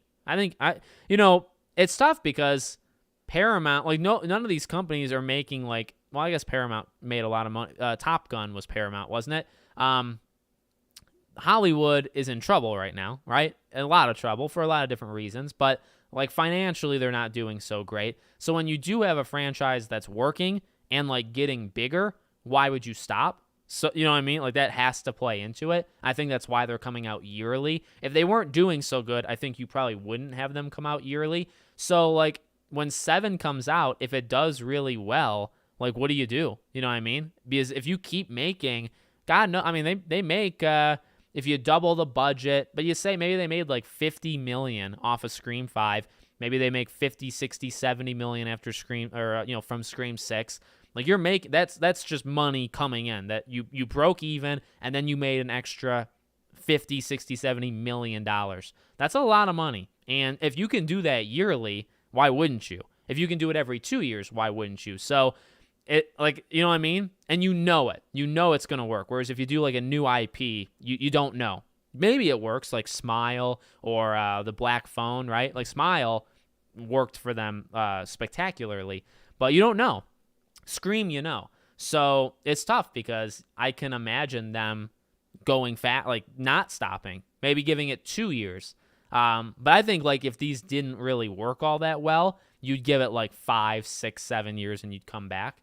But yet again, I mean, you don't have Courtney Cox forever. You don't have Roger L. Jackson is 64 years old. So you don't have him forever. And you never know, right? Even Nev, so. They give him a walking stick, Chad. He's badly hurt. Yeah. If we get Scream 8, I want a new cast. That's why I think you have to eliminate a lot of the new cast you have. I don't think you have to get rid of all of them, though. What does everyone think about the Scream universe crossing over with the Scream TV series? That'd be fun.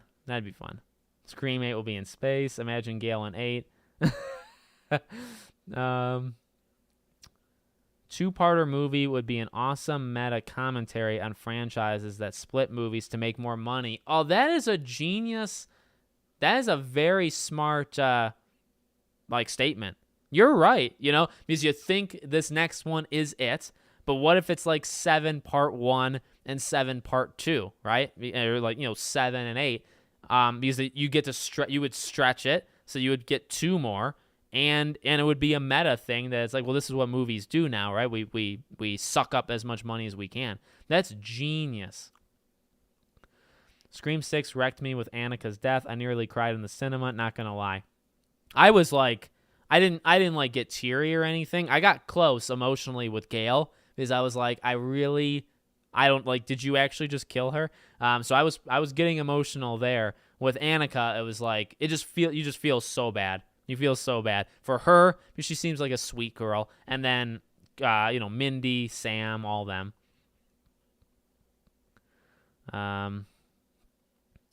2 landscapes.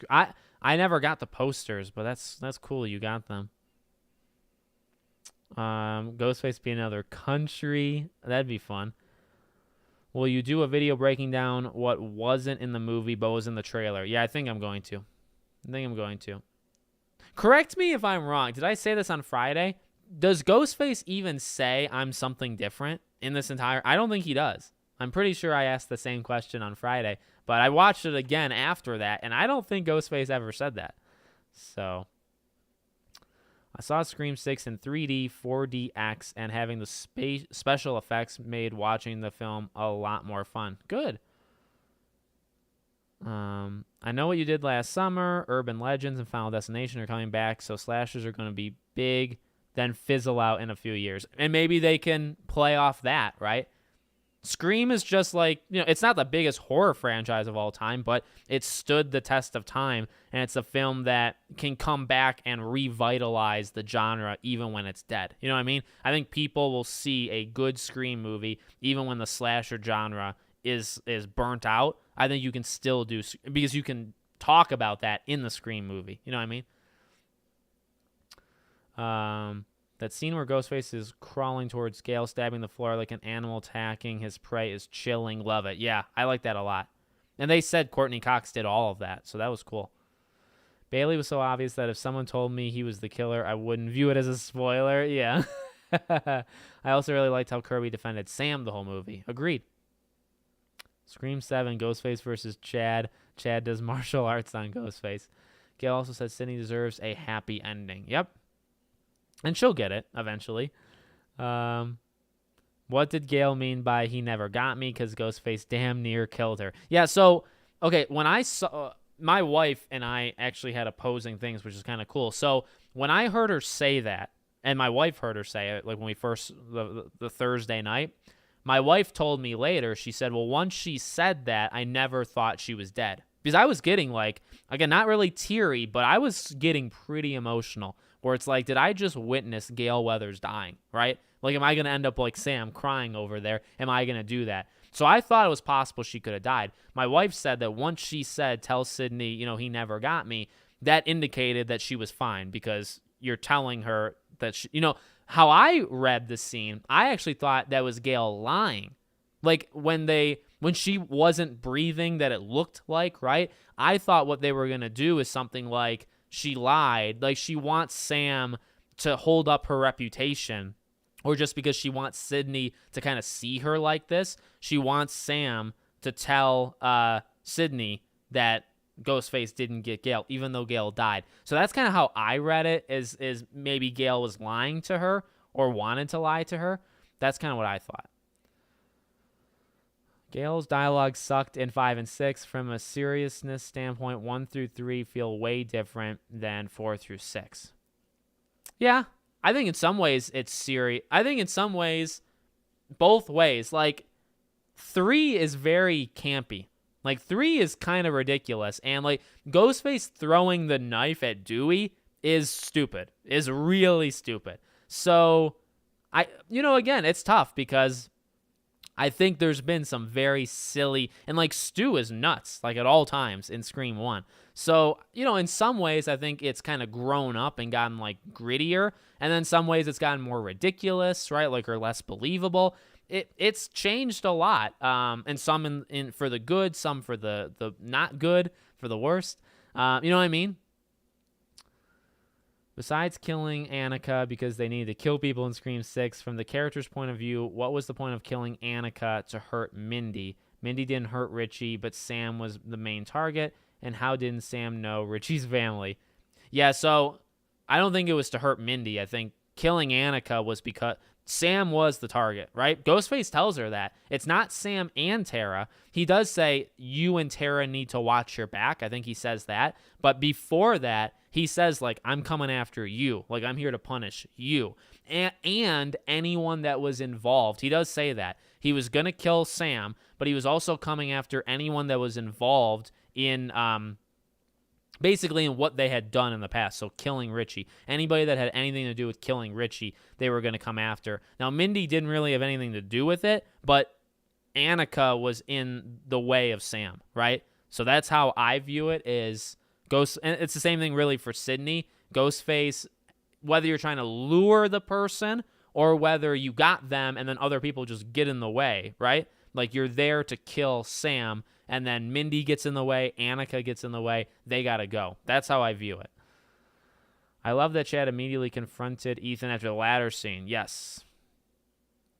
They listened to people and made Chad way more protective. Yeah, I think they listened a lot. Like, I don't know where they get their info from, or if they have people that like watch videos or like look on Twitter, or I don't know how they view things, but I mean, you got to imagine they learned some stuff because they listened to a lot of what people said about Chad, and then they took him up to an 11. Like, they did so good. So Scream 6 now 77% certified fresh on Rotten Tomatoes. Yeah, Rotten Tomato. I honestly don't put any value into Rotten Tomatoes anyway, but all right, let me try to catch up, and we'll wrap up over the next like half an hour. Let's see. I guess we're supposed to assume that Ethan's dad was the alibi after the film finished. I guess we're supposed to assume that Ethan's dad was Bailey, was the alibi. Oh. Like his dad said that Ethan was good, maybe? But they didn't know he was his dad. I don't know.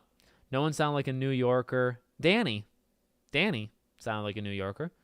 Does Richie have a mom who could be in 7? No, I don't think so.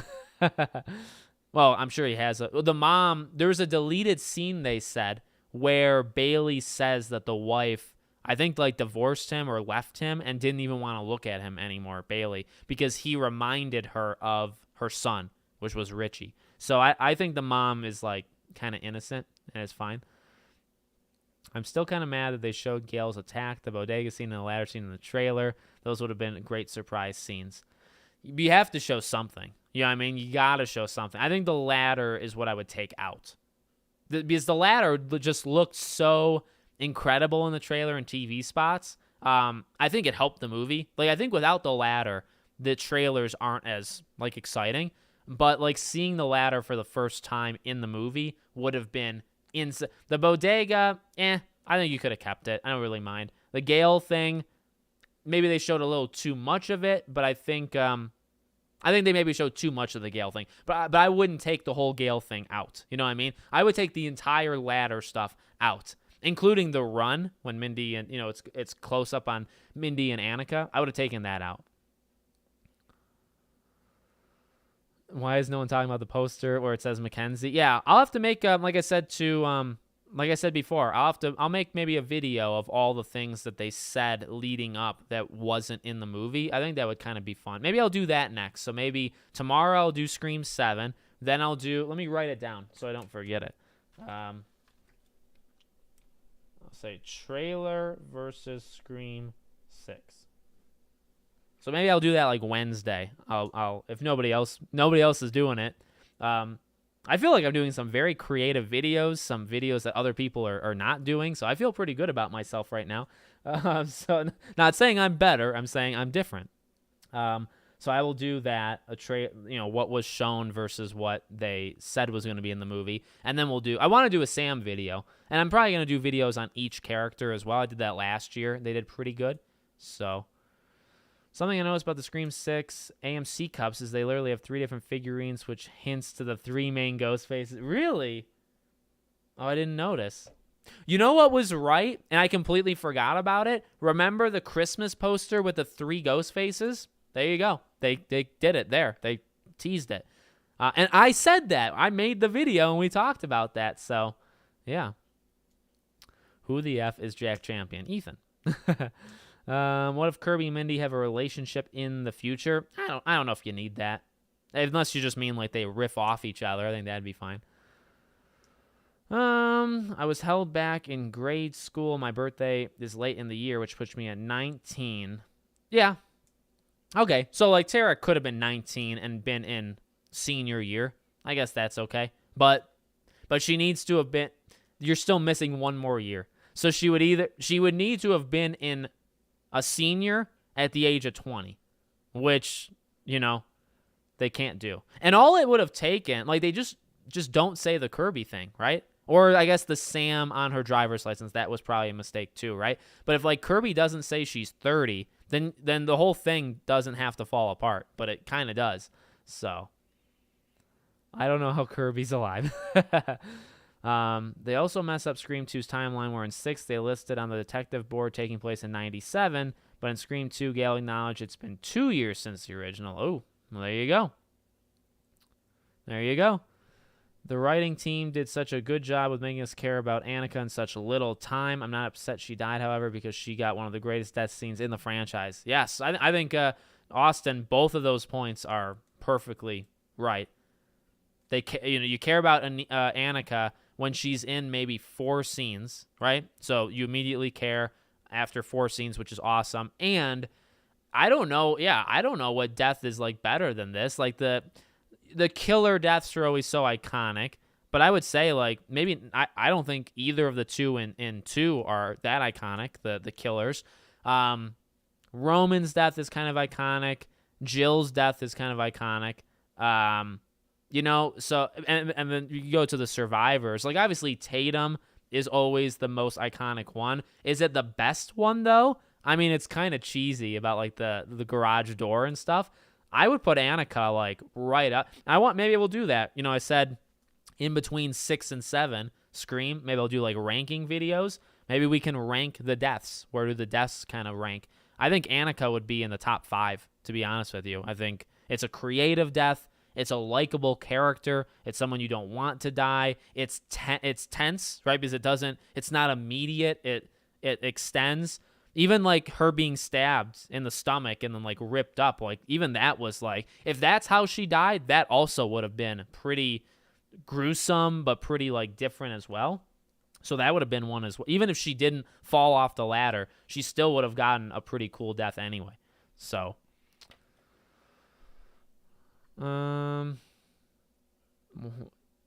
let's see.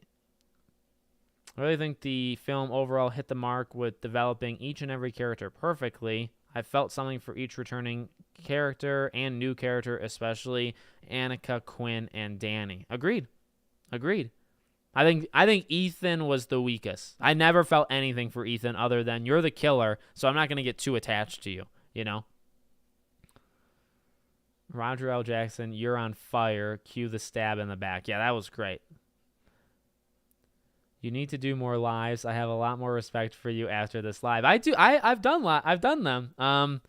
When Scream 5 was around, I did live streams. Not as many leading up. I actually did a lot of live streams when Scream 5 came out. I maybe did 1 or 2 before it.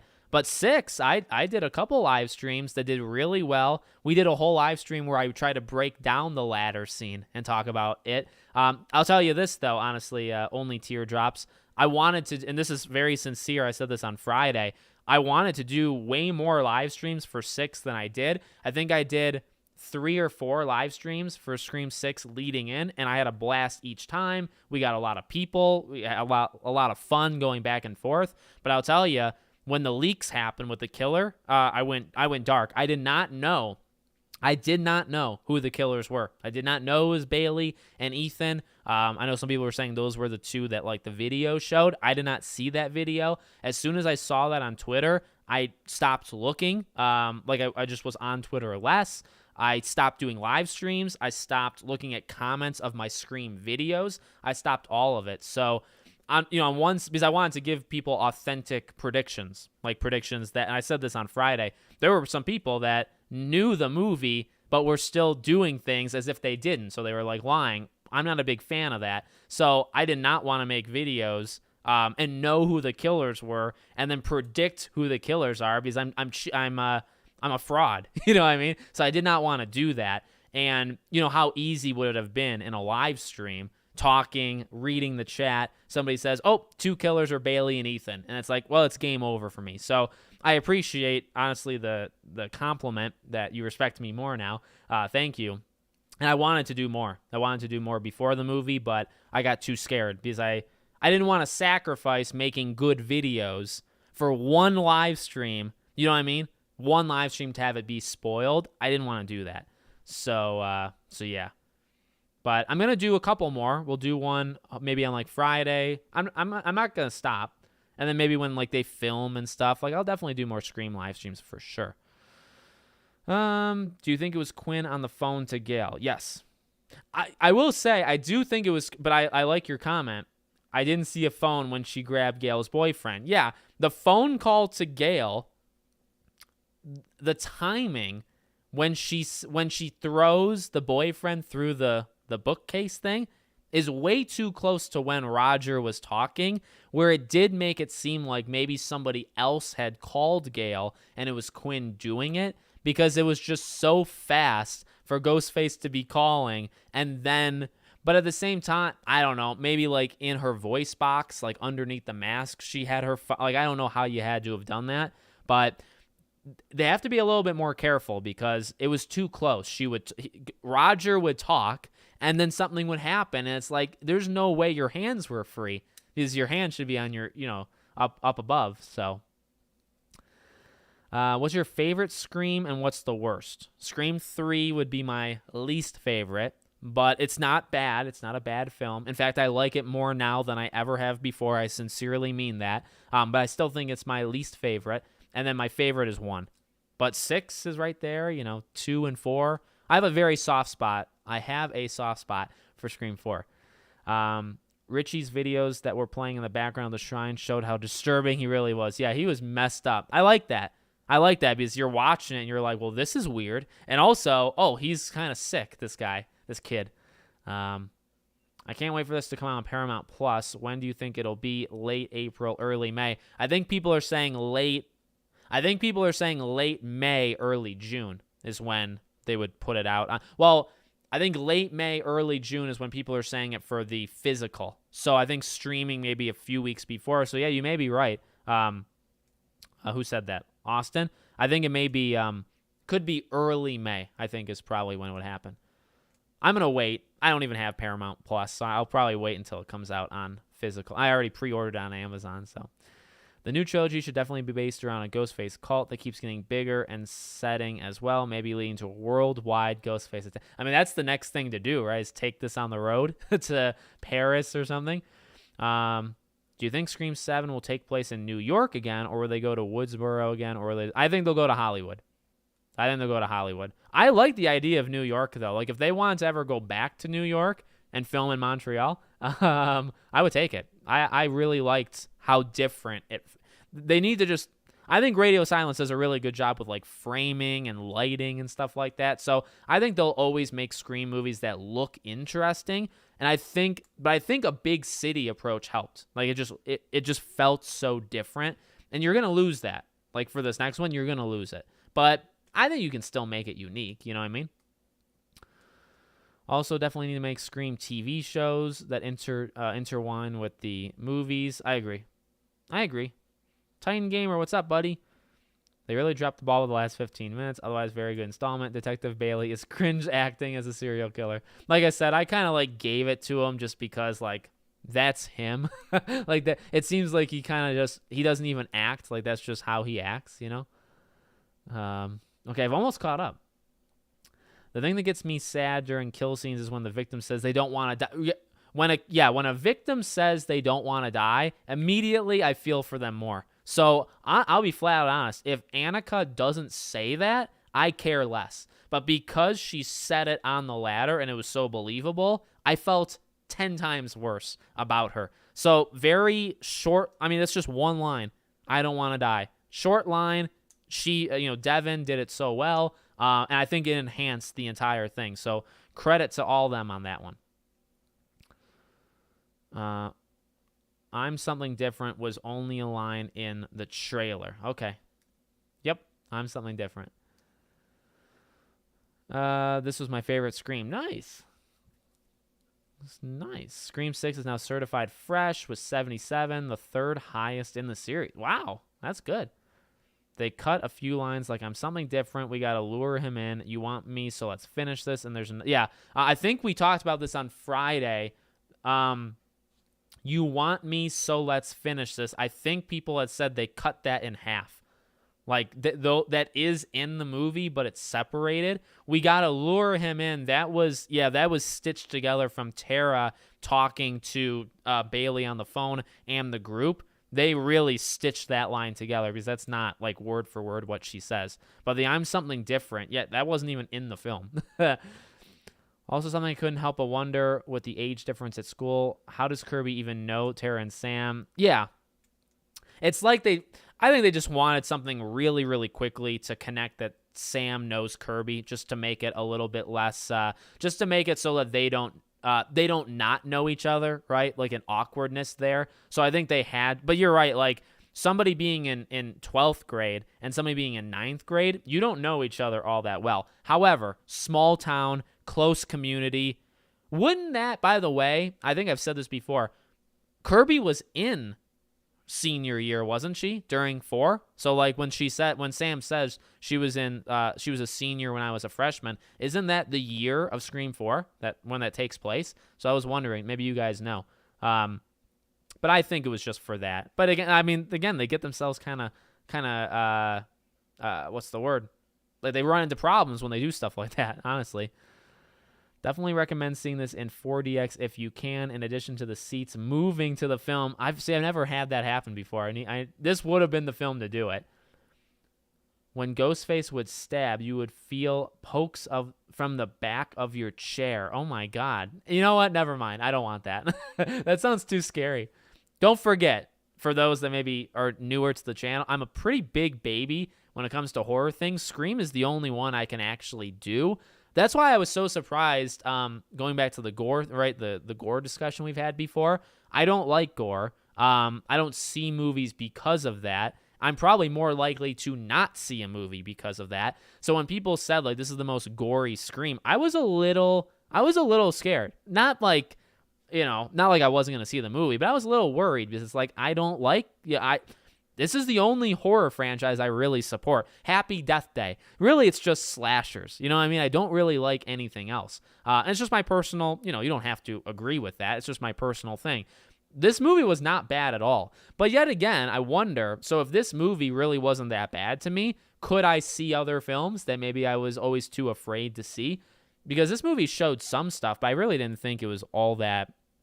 I've just kind of noticed, like, with a knife and stabbings, you can only ever get so advanced to make it look real, because you always have to have like prosthetics. Like stabbing Annika in the gut and twisting it looked gross, but like, that's not her stomach. You know what I mean? Or it's not her face. It's a thing they put over her face. Like, I don't know. Like, it wasn't that bad to me, and I'm a pretty big baby when it comes to that stuff.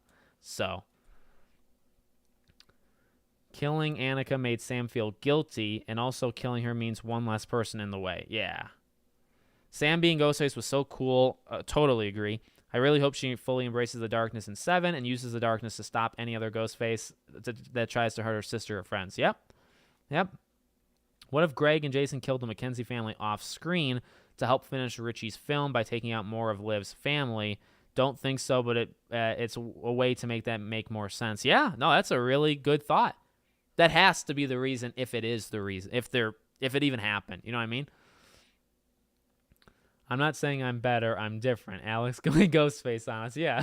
Well, I did say that, didn't I? I actually said that myself. I'm different. That's funny. Top 5 kills for me: Casey, Annika, Olivia, Maureen Evans, and Judy. So I think is Judy really up there? Judy was like kind of shocking. Yeah, I think Annika has to be. Casey's got to be up there. Olivia's got to be up there. Do you count the killers dying? Because I think Stu with the TV is kind of so iconic. Billy was like the first one of like coming back to life. That idea. Cece was super. Cece was cool, but it was just a chase scene, And I mean, it still had tension and her being flung from somewhere high up. I think you gotta say Annika's was better than Cece's because they were similar in a sense, but obviously they weren't. But they were similar. I'm trying to just think of each movie. Really, none of the kills in 3 stand out to me. Roman only because it's Dewey that does it, right? The fight between Sydney and Roman is awesome, but even Sydney to like Mrs. Loomis, it was a good fight, but the death, it's nothing like all that special. Again, I would say maybe Jill, anybody else, like Rebecca. It's Rebecca, right? The publicist. 5, like, you know what I mean? Yeah, I think Annika's got to be in the top 5, maybe in the top 3. Like Olivia would probably be in. I think it would be Casey, Annika, and Olivia. Those would be probably my top 3. The lead up to the ladder scene might have been better than the actual scene, in my opinion. Yep, I wouldn't argue. I think they're kind of equal, but I wouldn't argue that.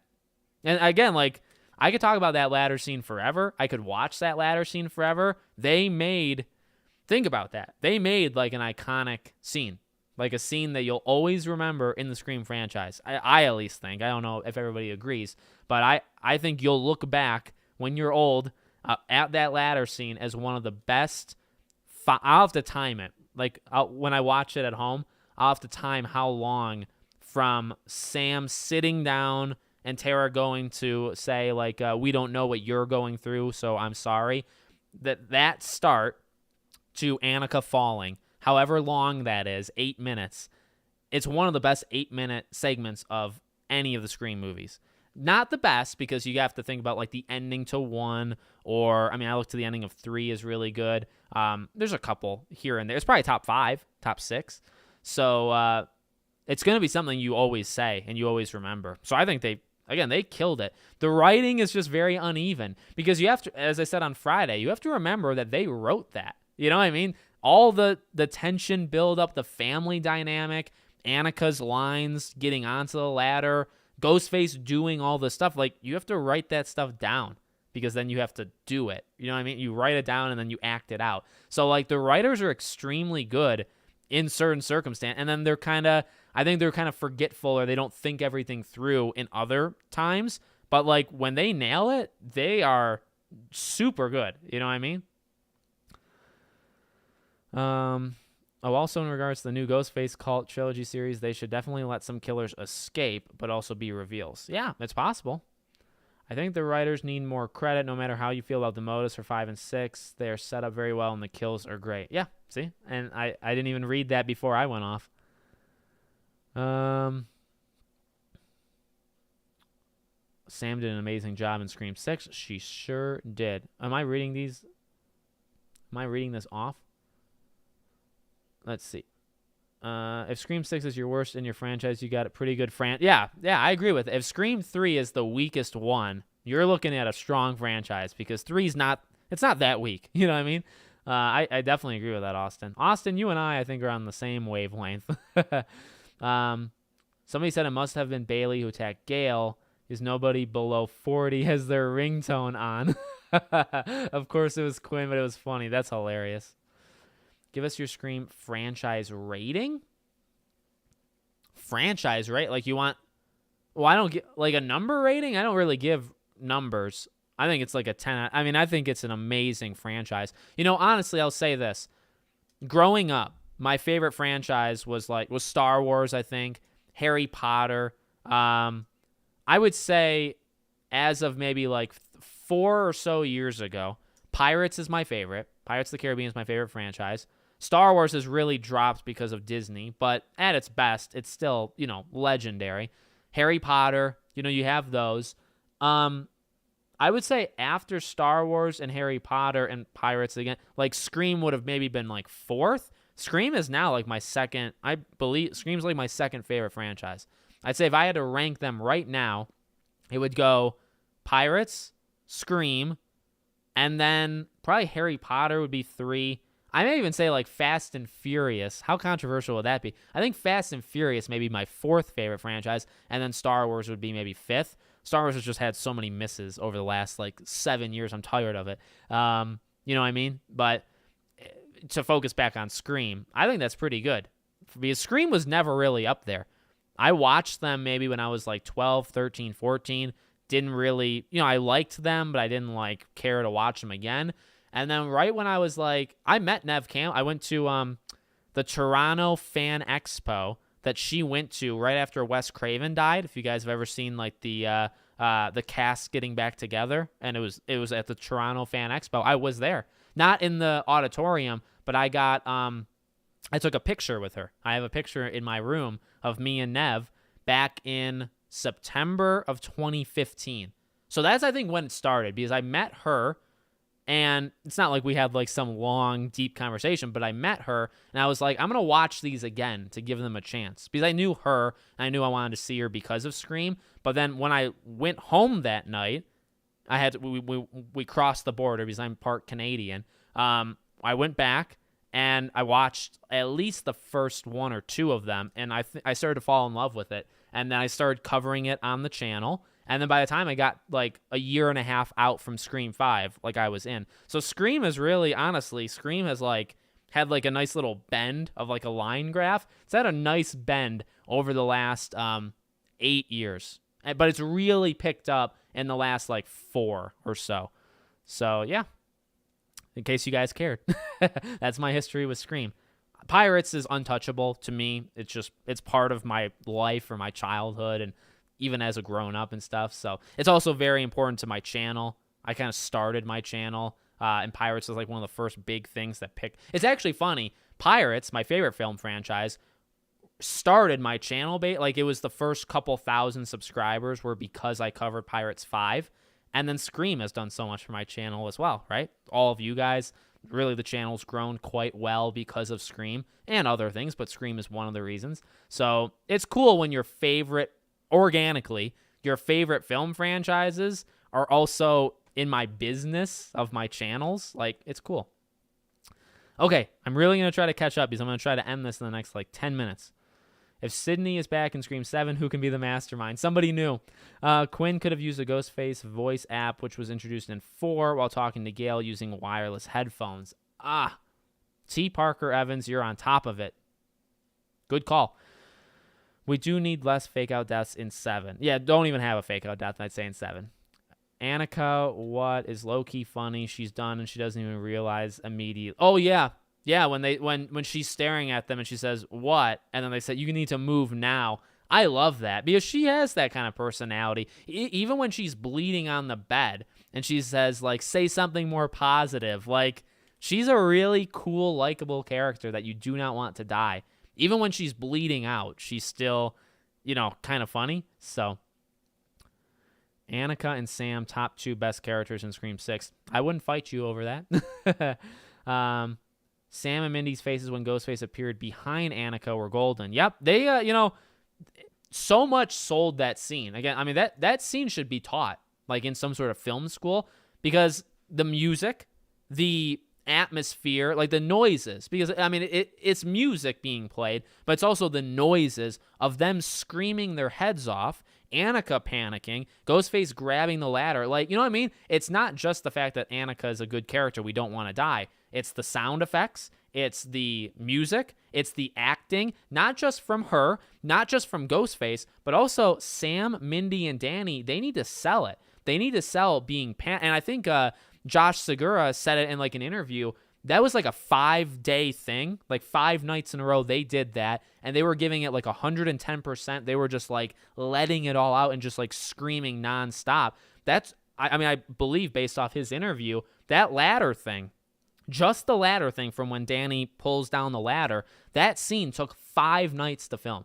And they were screaming, they were scared, right? They were crying and all this emotions. They have to sell it too. Jasmine, Melissa, Josh, they have to sell, along with Devin, obviously. And they all did so well. So, honestly, I think it's a scene that you teach. This is how you do a good scene. And it's not just from one aspect, it's everything. Truly, I mean, somebody should teach a master class on that. I can, maybe if you give me the money. I think Scream 1 is clearly the better film, but I had way more fun watching 6, maybe because I wasn't alive to see the first. Yeah. I was born 6 months before Scream 1 came out. So I obviously did not see any of the originals in theaters. Melissa said she wants the next movie on a beach or in a tropical climate, Mexico, Hawaii. Really? I never saw her say that. Tropical climate. I mean, sure. put them there. I don't care. But if they put them there, I think it needs to be a film production. See, they don't have to go to Hollywood. They just need to be my video tomorrow actually is already done. It's on my channel on private. I guess they don't need to go to Hollywood. They need to go on a film set.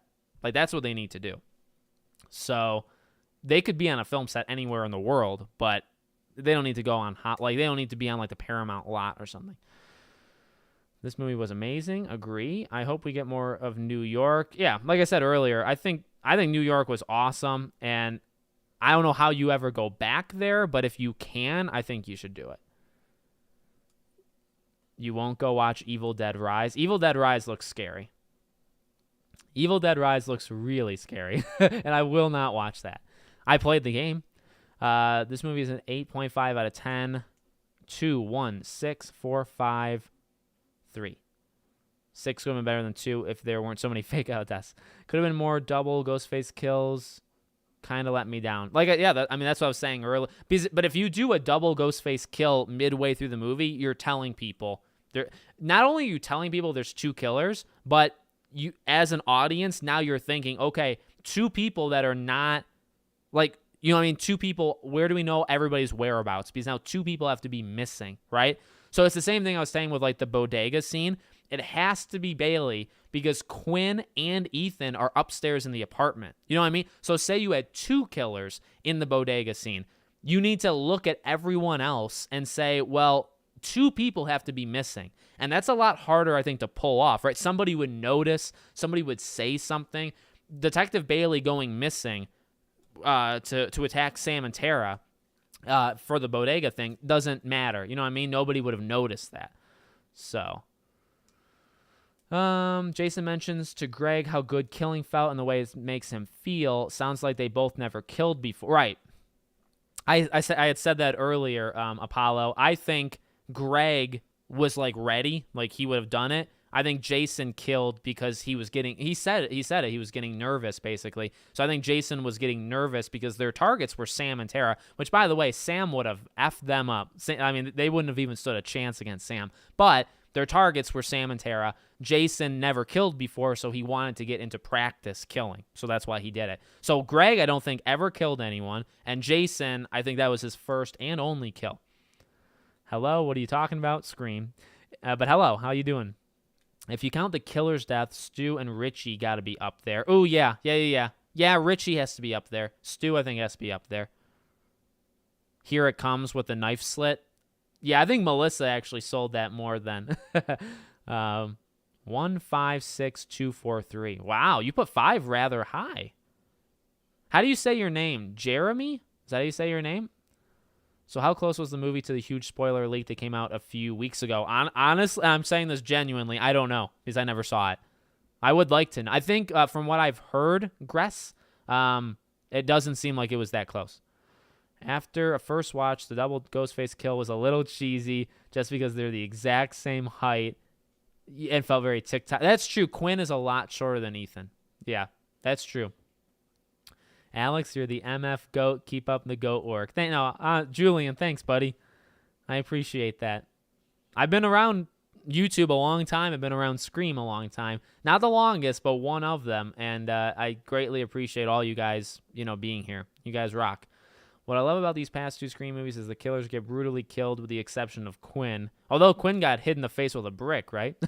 So that was pretty brutal. Certain parts of Act 3 were weak, and other parts of Act 3 were maybe the strongest in the movie. Yes, I think like the kills against these killers were very strong, even though maybe the acting wasn't. Like the motive was a little copycat, but like Bailey getting the call and Sam killing him, and the line of Roger and Sam's brutalness. Like, I'll take that scene alone. And I'll take without any other good scenes. I'll take that scene and then just give me all the weaknesses. I would still say it's pretty good. You know what I mean? It's just the ending itself of killing Bailey was so good. Chad and that whole thing was so good. Like, you gotta, you don't have to. You, again, judge it however you want. But I think the strengths of the ending, just the ending, take the last 15 minutes. I think the strengths are better than the weaknesses. It's not perfect. It's not a perfect ending at all. But the strengths of those last 15 minutes are definitely better than the weaknesses. And I would stretch that, right, for the whole movie.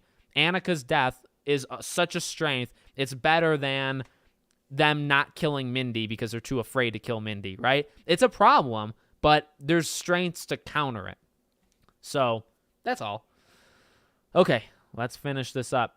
Melissa said the first Scream 6 script was basically a completely different movie. Really? Because then they interview the directors and they say this was always the movie we wanted to direct. I'll have to find this Melissa thing. Kiki Isa, do you know where this Melissa thing's coming from? I'm not like doubting you. Is it like from Variety or Deadline? Like, I'd like to listen to her talk. I've never heard her say that. The first Scream 6 script was basically a completely different movie. I want that script. I want to know then. I predicted Bailey as the killer. I thought he would be Stu's dad and was the one he hit him all these years. Well, you got it partially right then, right? Hey, Alex, everyone. Yeah, I finally made it to a live stream. Thank you for being here, Horror Tory. Welcome. Some more rankings that are pretty close, actually. Apollo and Anthony, are you the exact same? Oh, no, just a little bit off. Now the movie broke records. How much money will it do at the end of its theater run? I think 150. I think 150 million.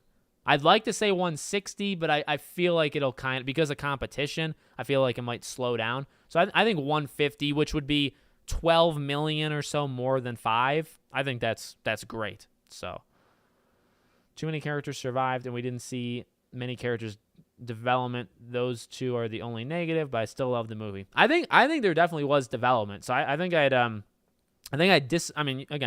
disagree there. It doesn't mean you can't have that opinion. I would definitely disagree that there wasn't development, because I think there was. I definitely agree that too many survived, like 100%. My ranking 6. I see a lot of people, I think, are putting 6 in the top half. Is that fair? Like, I think even if you didn't love 6, I think a lot of people would put 6 in the there's 6 of them in all. So 1, 2, and 3 in your ranking would be the top half. I think a lot of people are putting 6 in that group. Scream 4 does get too much hate. Do you think Scream 6 will beat Shazam and Creed 3? No, Shazam is going to make like 300 million. Like, it's not going to do good for a superhero movie. That's actually really bad. But Scream 6 won't beat him. Creed, I think, is already... I think Creed 3 probably hits closer to like 200 million. I don't think Scream does that either. Again, that's okay. That's okay. I, of course, would want Scream to dominate everything, but for what it is, it just needs to do really well for what it is, right? And as long as it does that, it doesn't matter if it beats or doesn't beat other films. Like, it may not even... It didn't Smile make like 200 million? It's like, Scream 6 is not going to beat that, right? Which is nuts, because that's an original IPs are not guaranteed to work. You would think maybe Scream is a more sure bet, but I think Smile beats it, right? But that's okay. I don't care. As long as Scream gets more movies and they're successful and they keep making them, that's all that matters. Let's see. All right, last couple. Oh my God, there's so many. Okay, I'm not gonna go on my long rants. I'm just gonna go one at each one. The bodega scene was so scary, even though they both make it out, somehow it's still scary. Agreed, it was pretty tense. Do you think Scream 7 will mirror Scream 3 with one killer? I think it'll mirror it, but I don't think it'll mirror it with one killer. Alex, when do you think Scream 7 is coming out? Next year. Late next year. Like closer to what Scream 1 and 2 did. Although, yeah, May 20... it could come out in the spring of next year. Like, it could come out... I'd say maybe summer at the earliest. Never watched a Scream movie. Well, I mean, we've talked about it so much, I think you kind of have to now, right? Do you count the random people Ghostface killed / the killer's deaths in your kill count? I'd have to make up like a rule, right? If I did a ranking of the best of the kills, I'd have to make they have to follow a criteria, right? Maybe you have to have a name. You have to be given a name, because if it's like the bodega people, you don't know their names, so maybe they don't count, right? You have to know who the person is. First Scream movie I watched and I loved it. That's Danny. That's awesome. And see, that's what I was saying earlier. I think new people are gonna like this. I just need more Kirby. Yes. Thoughts on Act 3? I think I said it. The better of it was better than the worst of it. Can't wait for your next Scream videos. Thank you. Jeremiah. Okay. I knew a Jeremiah. Best scene in the franchise for me is seeing two Ghostface clean off their knife at the same time. Yeah, it's cheesy, but it was such a cool scene. I remember hate watching your review on The Devil in Me because I actually really liked that game, and I started unironically enjoying your videos. So glad I stuck around. I appreciate that. I try to not I do apologize. I'm not going to say that. No, again, remember, I really try to make this known. I know some people, I don't say it every time, so I think some people miss it. I'm genuinely honest when I say this. I want to respect your opinions. So if we disagree on anything, I think that's fine. As long as you're respectful, I'll be respectful. I do get comments where people just don't care about respect and come after me. If you come after me, I'm going to come back just as sarcastically, kind of harsh. I've said some mean things to people, but it's because they did it to me. If you have a difference of opinion, you like a game I hate, or you hate a game I like, or a movie, that's fine. Like, that's truly, I know most of YouTube isn't like that because people are one-dimensional morons, but I truly try to live by that. I really do. So, that's important. So the devil in me, I hate that game. But that doesn't mean you have to hate it. And it also doesn't mean we have to hate each other. You know what I mean? Too many people are like that, where that is what it means, right? And I apply that to Scream 6. I apply that to video games, which I cover every day. It's insane to hate somebody over like one opinion on a game or a movie, right? As long as you respect me, I'm going to respect you. And you can think whatever you want on my channel. Not just you, Venomace, anybody. The spoiler leak about killer reveal was accurate. How far does Jason and Greg live from Tara? Like, down the street. Down the street. That actually makes a lot of sense how Bailey got there in time. I was scared the killers would get away this time. I was hoping one of them would survive. When they revealed all three of them, I thought one of them would make it out. I did think that. Spanish interviews. It's always the Spanish. But you know what? Melissa drops some pretty big things. Like, Melissa's not really afraid to go kind of crazy. Yeah, but those directors also said Scream 5 had many endings, but then they confirmed only one. That's true. The directors lied. Like, yeah. No, I would believe Melissa over the creative team, like 100%. So if you said, I'm not doubting you guys. If Melissa said that, I believe her. Collider extras. Okay, maybe I'll try to read that, or I'll try to watch that. Collider extras. I'd love to know what the first script. I'd love to know what the first script is then, right? Like, how different would it have been? You have to imagine maybe different killers, or different deaths, right? Like, those things have to kind of happen. I knew Ethan was one of the younger killers because he looks like a younger Evan Peters, who's famous for playing serial killers. Collider. Okay, Collider interview. All right, I'll watch that, and maybe I'll make a video on it. Thanks, guys, for letting me know. Scream 7, 100 times more brutal. They're pretty brutal in Scream 6. I said, when's Scream 7? I think middle to late next year. Also, Sam drops Billy's mask so someone could pick it up. That's true. That mask doesn't have to be gone forever. Favorite character in Scream 6? Sam, and then Annika, Chad, Tara. That would be like the second tier, but Sam gets the first tier. I saw the movie for the second time. The seats moved, and that ladder scene was so intense when the seats moved to match the movement of the ladder. Oh, my God. I'll never know what that feels like. Isn't that odd? I'll never know what that feels like, but I'm glad you got to live it.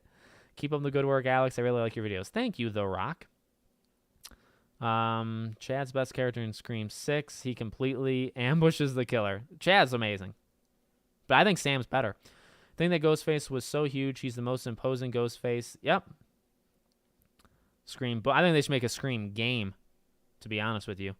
You can read the article on Screen Rant. Melissa says it's mostly her character she wanted reworked, and I think she had great material to do so afterwards. Ooh.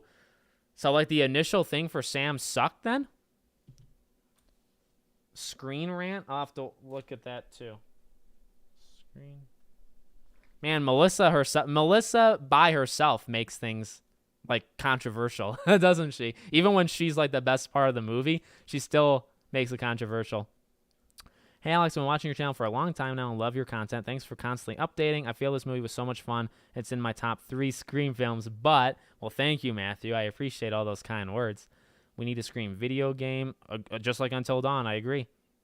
I would make a great Scream. Like, I'm not a great writer, but I have a lot of ideas. I think I'd be able to like fact check. I think I know what the audience wants. You put me on a game, you give me some money, I will find the right people that can make a game. We'd make the greatest Scream game you've ever seen. Okay? That's not even sarcastic. That's the truth. I don't know if I could do a good Scream movie, but I know I can make a good Scream game. So you just got to trust me. And maybe as I get bigger, maybe people will trust me. I don't know. I went to the movies to watch Scream 6. I jumped so hard with that ladder scene. I believe the team missed a few golden opportunities here, even if we ended with the same outcome. Did anyone think Ghostface was going to take Gale's eye and leave her to live? I thought that'd be risky. That would have been something. That would have been something. Hayden was in Until Dawn. You also got correct that there's no Ghostface behind Mindy in the ladder scene. Yes, I called a lot.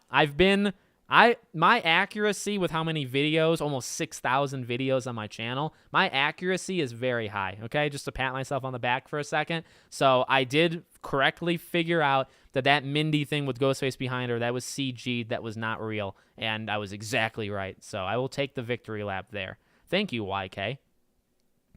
Yeah, we are heading into Scream 7, right? What's your opinion on Chad and Tara? I love it. I love them. I didn't think... in fact, you can go back to videos before the movie. The first time we saw Chad grab Tara's hand, I wasn't sure. I had said, like, I don't know if I like them together. I actually don't like them together. I love them together. The cliche line. I want to see Scream 6 and 4. Yeah, that sounds incredible. Like, the stabbings on your back and the chair moving to match the ladder sounds like the greatest thing and also the scariest thing you've ever experienced in your life. So, David Arquette, yep, he did talk about a Scream game. See, I mean, I'm on the money here. I thought Chad died too, yeah. That's insane, guys, with the chair. I also love Sam. Yeah, Sam wasn't, yeah. She was my favorite character in this film, and dare say Scream 5, which is currently my least favorite franchise. Yeah. And Sam really wasn't that strong in 5, and she was easily the best thing. I love that. I love that we're giving Melissa, and that's coming from somebody who did not really like her in 5. And I've done a complete 180. I think she's incredible. I think Melissa's talented and always has been. I've never said anything negative about her in my life. No, obviously that's not all true, right? But I think that's incredible. I think it's incredible for people to just judge honestly and say, hey, I wasn't really a fan of Melissa or the writing in 5. For the most part, there were some really good parts to her, though, in 5, including the ending. But then to do a 180 and say, she's freaking incredible in this movie. She's the best part of it. So the 180 that they do was insane. I also love Sam. Oh, yep. Turn your chat off. You've been spoiling us. You were going to go offline like 30 minutes. I know. I have to get off. I appreciate it, though. I agree with your accuracy. I went into this film with a lot of yours. And I'm glad we're all on the same page. I'm glad that we all think exactly the same, like a hive mind. That's funny. I've heard Melissa's a great singer. I remember seeing a picture of her singing live. I should try to listen to her to see if I agree with that. Did Sam's hair going dark represent her being a darker person? Probably, and I liked it. She also wears a lot of dark, or like her pants are always like darker blue, like jeans. So, yeah. I nailed the dating app scene. You did, yeah. It's such a strong feeling. That's all. Yeah, that's funny. That's funny. All right, guys.